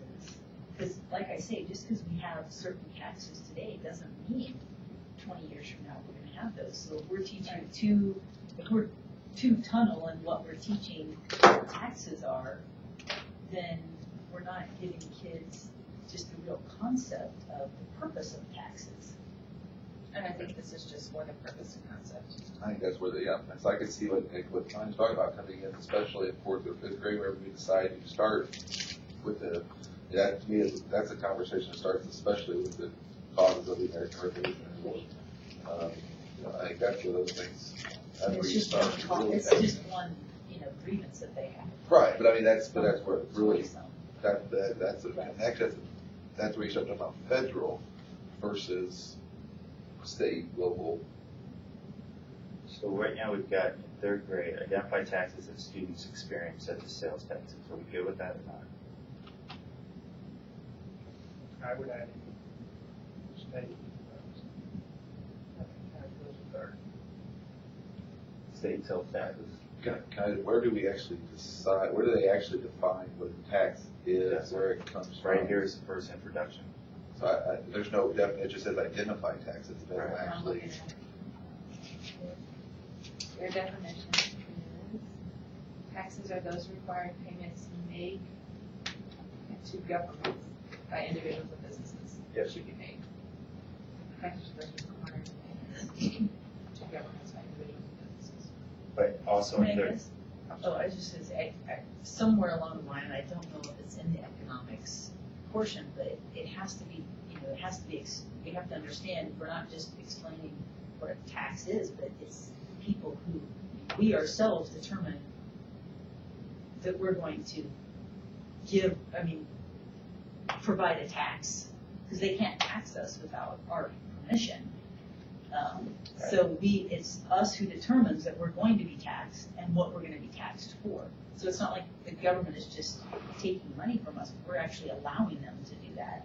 Like, it's our decision to do it. Sometimes even we decide that the legislature.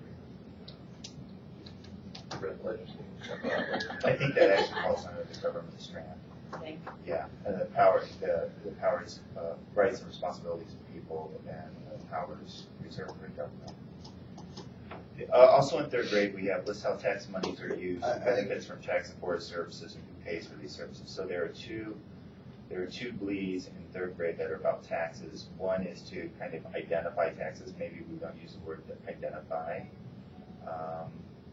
And then the other one is about their use, benefits, and who pays them, and where they come from. Is there a way to take the wording that we use for income, labor, wages, and explain the relationship of income, labor, wages? Do we explain income, labor, wages? I don't know if there's something along the relationship, or if there's something in there. I think somewhere we have to explain what a tax actually is. Identify taxes is one thing, but do we? Yeah, that's the second one. It's list how tax monies are Well, used. it's an economic concept. But what is it? But can you add it to there as that foundational knowledge under basic concepts? Where, But then understanding different types and their purposes still keep them here. Well, for me, the only way I would be okay with understanding the different types is if you then explain that it has, that that's what it is today, but you go back in our history and you explain, this is not the way it looks all the time. This is not the way it always looks. It's different throughout different time periods. That's what I'm saying, that understanding would come when you're building understanding The of these other. This is all about building understanding of all these economic concepts, but taxes isn't here. Right. Right. But it would certainly make sense to go with income and labor, because, That year. I guess or goods and services, those are things that are or taxed. Right. public goods, instead of some of those compare and contrast private and public goods. Yeah, they put it in there because of the public good. Right. But I think it's somewhere in there, but I think, my only issue is I think they just says identify taxes that kids have experience with, or list how they're used, but do they ever actually say what a tax is and where it comes from? Or, not even necessarily, because even various places are where it could come from, or examples of how we get taxes, because there's no one source. They say sales tax, but there's, currently, I think you can even say currently just to identify, but yeah, then fifth grade, we're gonna look at historical, so it could have been a stamp tax, it could have been a sugar tax, it could have been lots of different things. So, Kathy, do I hear you saying that you think that there should be a concept of taxes Right. in that grade? Or do we need to make a Yes, note I under think the so. government? I think it But I happened, think it could go either place. I think it could go either place also, because I think Yes, third grade is where it would go, when they're comparing and contrasting private and public Yep, goods services. I agree. Yep. That's where they have it. But the way it's written is identify taxes as students' experience.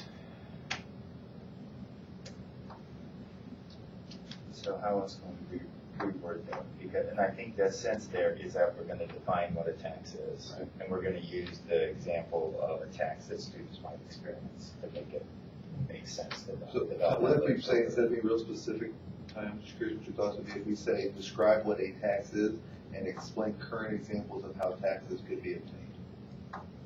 So Because then it's not real Yeah. specific. and that you- sounds like what a teacher's doing. Yeah. What's the kid, how are we assessing that? They would have to describe what a tax is and give examples of where you would get tax money from. Like, where are some examples of how we currently collect taxes? They could say, well, it's an income tax, it's a sales tax. Okay, so you're thinking, You'd introduce it by saying, so right now, this morning at the grocery store, I saw your Snickers bar was $1, but this is how much it costs. Why is that? right, But it would be something relatable to what they don't understand.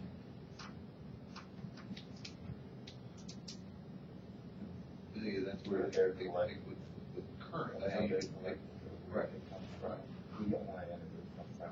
So what, just a sidebar, what I hear him saying is like, we need to have know that the students, have the students be able to define essentially what a tax is and where they come from.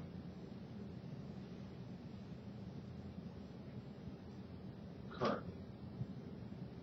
But these things, if that does change, at least that way if you're looking at currently or past, you could do, I mean, if we don't have a list of it, well, they have to list these and that, I guess they say where they come from is the same, but either way.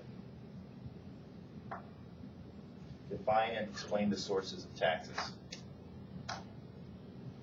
okay, I'm gonna write that one and then we can look and see if we like it. And you can make it better. And Laura can fix it. But do we want it just to say to define it at the sources, or do we want to actually define a tax?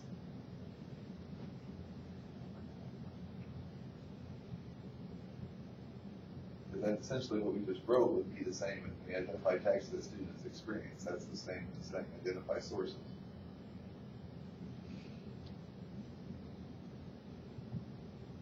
But my concern is that they never actually explain what a tax is.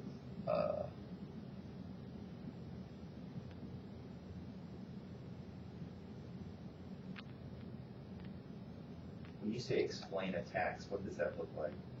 We could, I mean, yes, it's going to be very, It's going to be defined. which I'm okay. I mean, I think in some ways you have to have a definition. I think there's times where, especially with a new concept, we may need a little bit of defining what a word is before we just ask them to use it. We might want them to be able to know what it is and define it. So what we're going to explain is the sources. We're going to define the tax and explain the sources.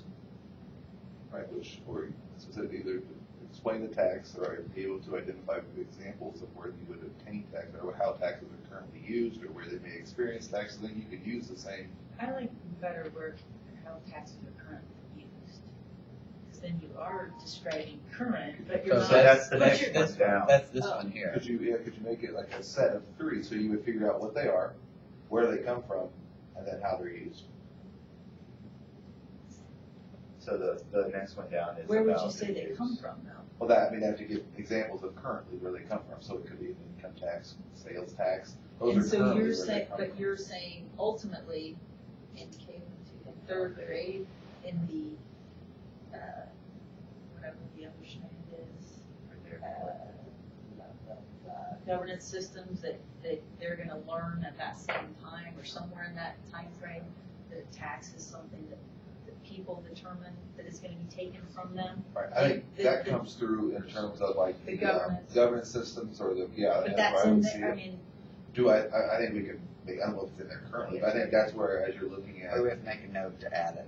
like the operation of these things, I think that would be a perfect connection to, yeah, I mean, I think you do need to know that that's what they come from, or those types of things are all determined through the governance. Can we do define taxes and explain their sources? Good. And then go on to the next one. List how tax monies are used, as a separate one. Does that capture what you were looking for? Define? I mean, I honestly, I don't have a problem with what they have on there, other than there's their emphasis on sales tax, but I think a lot of that's because it's identical. I think by now, by third grade, kids have gone and seen something be bought and then wondered why the cost is different when you actually pay for it than what it was. I think that maybe is why they use sales tax, but like to me, they're just missing, you're identifying taxes, but you're not ever actually just finding what a tax is, so I think that's funding issue. So how about define taxes and explain? Sources of tax generation. Or why couldn't you define a tax and then identify taxes that you experience, that you experience currently or whatever? I kind of like what he's got written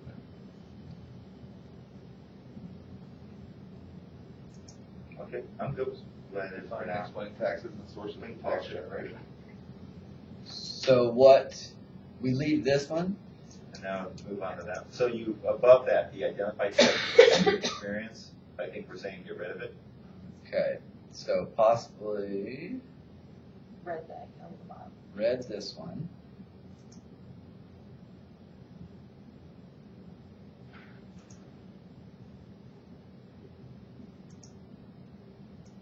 Yellow this one.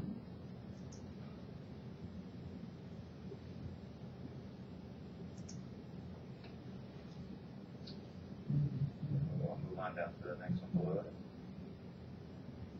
The sales tax money used. I know, which is,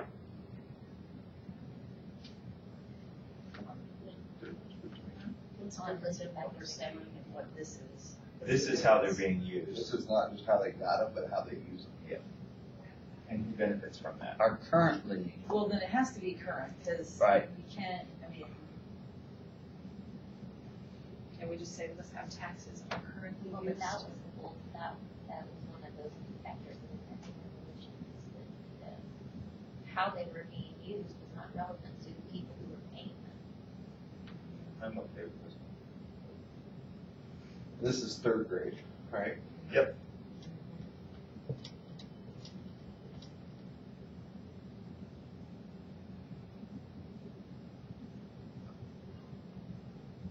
so do we put at the end past and present?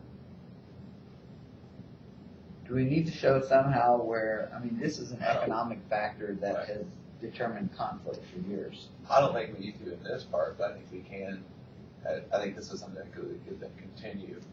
Because I'm more thinking even up to the next one, like the fourth grade. I think we may have to look at. Oh, so you're thinking it goes here? Yeah, So I'm leave- wondering. I think we're going to end up like for me, I would get rid of the one at the top because it talks about the state, and we've now moved state mostly to third grade. Right. So I don't think we need that there at all. So that's where I think we're going to have to decide what we're doing again. We're going to come back to what we're doing again with fourth grade and where that starts and stops. Do we talk about current federal, but kind of more up to date nowadays federal, and then we also then can bring it back and then deciding when we get into what are we? Could we go up to 1800 for example, Greg? Right. You're going to get in through. Do we put in the Revolutionary War, or do we go up to the Louisiana Purchase and talk about the fact we could actually use the Louisiana Purchase as an example of using monies for that's an economic decision. Of course, that goes up a little bit higher than where we just were, but So instead of the word state, you could use government.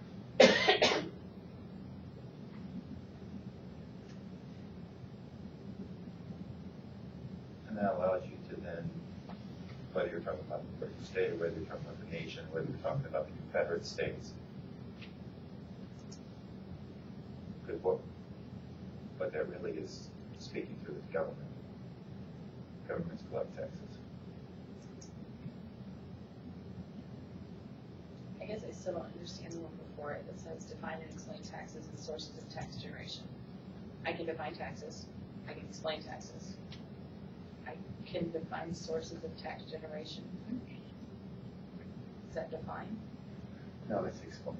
That's why I'm trying to split it. Yeah, it needs to be split. We're defining taxes and we're explaining sources. Yes. Define taxes and explain sources of tax generation. provide examples of sources. Yeah. Because then you go to the bottom one where they're just listing all this. So they're defining and explaining, and then they're gonna make a list. And if I'm listing who pays for these services, I've already explained who does it.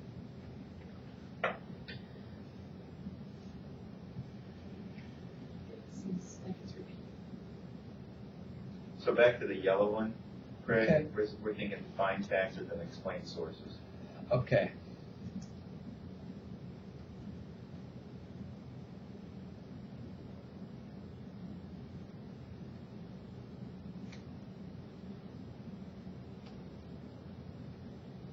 Good?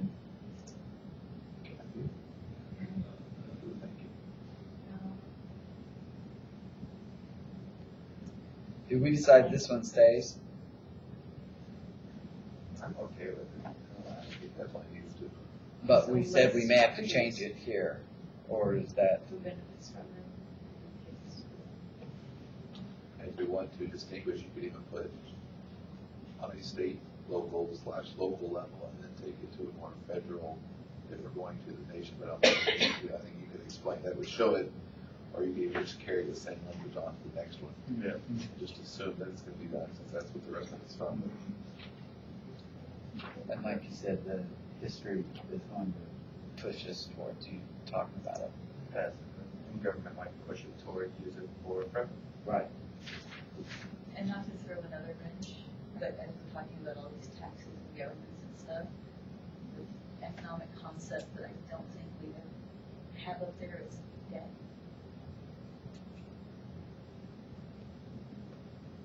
That's a big economic Yeah. concept. It's a big one and it's Because still I in there. think, when do they introduce things like negative numbers? Oh, You know what I'm saying? Because I think It's not more. the idea that you would be below what you actually have, I guess I guess you could say, I owe you Oh. something. Right. In Oh, yeah. second grade, we Talk about the talked about, negative degrees in temperature. temperature. So they understand there's something below zero. But I don't know if they understand the Fifth concept. grade, I think we Yeah. did some negative. I remember trying to explain it through owing someone money. Like if if you had $5, you spent $8, I loaned you $3. To get that $8, you currently have to pay $3 because your first $3 are going to be owed back to me. But Grade 8, they had expansion, recession, depression. I don't know if that, I think that's a higher skill. But if you put it in terms of I owe you something, let's hope none of our K-5 kids are in debt. Your parents So are. I'm sure the I parents know. are. Your parents are, I guarantee it. At least mine are. At least my kids are, yes. My kids are in that issue. We should definitely put it in high school, and they have to think about college loans. Absolutely.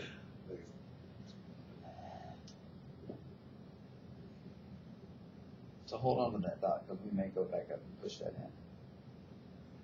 So on this one, explain how the government gets the money I changed it to uses instead of needs.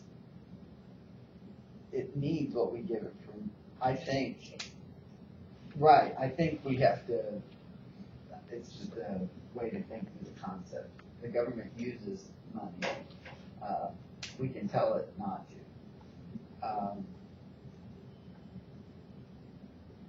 I leave needs in there. Needs sounds like it's the government who is, it's like the loci of control. The government needs this because they're I don't know. But Are they not essentially just utilizing taxes to provide goods? They're just using- I would still get rid of the especially by the collection of sales tax. Explain how the government utilizes taxes to provide goods and services. utilizes money Or is it money or taxes? Or to provide. And I'm wondering, and I Oh, don't The I know, like strand is that, tax- because the Right. government doesn't have any money. The whole apart strand from is taxes. Understand various types of taxes and their purpose. Okay, so what you're saying is, Not really, the government can borrow. right, it can borrow. That's why I'm just trying to say, are we the tax code with money? Explain how the government Uses, or utilizes. utilizes.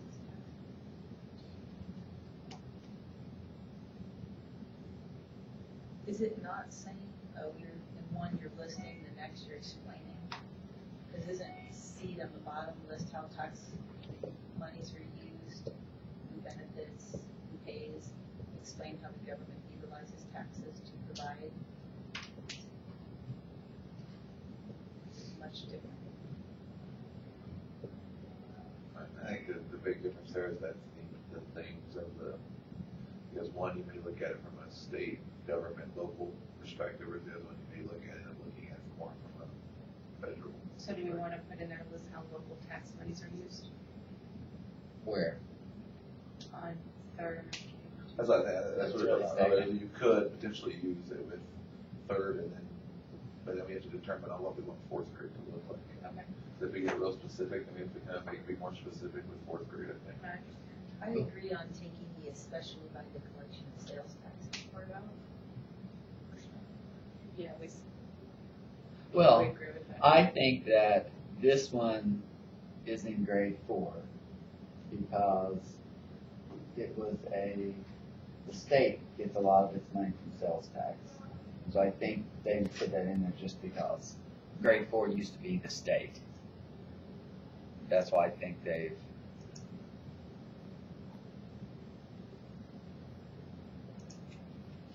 I guess I'm trying to think through what's the overall concept about taxes that we're trying to teach kids with respect to. Government utilizes taxes to provide goods and services. Now, if we do take all that stuff out of there, I think we've already said that in third grade. But I think it's one of those things when we talk about, I think it's something that we want to look at from multi, as we, I'm not sure if 1 year, I think we want to look at it for more than just things. I think it's, there we're starting from the state, I know that it may be there, it may not be, but I do think it starts to even look at, and not that, we want to put it in there, but does it lead to possible sources of conflict, does it lead, I think there's another way, just kind of making sure that it's still brought back up. And you could look for in the past and now. And that's the other part. The historical context and the We government want to context. make sure they're looking not just current. Right. The historical lens that we teach during that grade level and the government lens that we use. So those strands are going to drive how we teach this concept. That's why I was kind of trying to, because this is fourth grade, so I didn't think we have to, do we go all the way up through, like, sort of like all the way through like Jefferson, which you mentioned yesterday, or do we stop, let's start with the beginning of the English colonies before you even get to really the founding of a nation, so you stop at Roanoke and some of those places. Before, and then fifth grade is the actual forming of the nation from colonization up through, I don't know, I think that's where we kind of get, that's going to end up shaping some of this.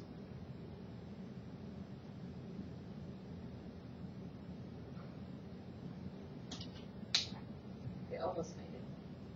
We did. There we go. We did good. I'm thinking I'm getting close to lunch myself. I'll think better when we get back, maybe. I think a lot of this too gets tied in with class discussion because you're going to talk about this in kindergarten and some kids are going to know about taxes and they'll bring it up. So just because it's not in there doesn't mean it's being covered. It's just not the outcome that you're going to assess. Right.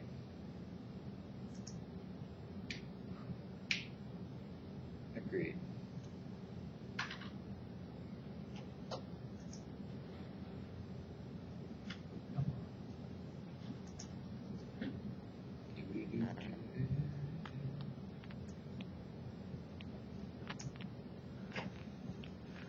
This might be the first time you've got yellow and red mixed together. Hey, I thought, why not? Orange. Yeah, it's beautiful. Why not? Doggone it. Or I just. I think you guys keep your dental company. Yep.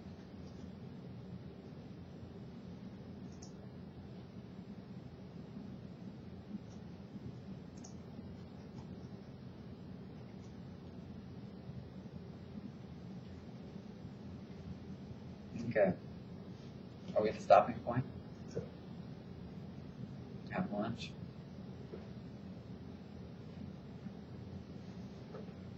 Oh, good.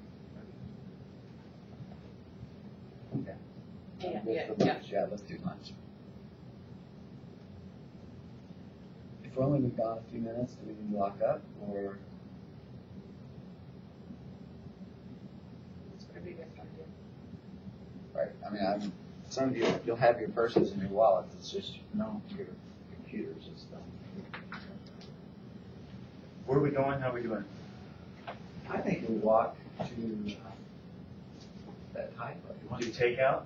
It's really, it's pretty close. It's just right up. I'm good with that. Go to the front door, take Take a left and out, left. get back there, Yeah. just hang out. Let's do this. To what? Took a long time to get seated and served and Arranged and waited on. everything. I could have just called in our orders. I think so. Is that okay? No, I like that. This is gonna be good moves too. Because that's what we said, to keep a short day, 8 to 2, it's really that we were going to work lunch.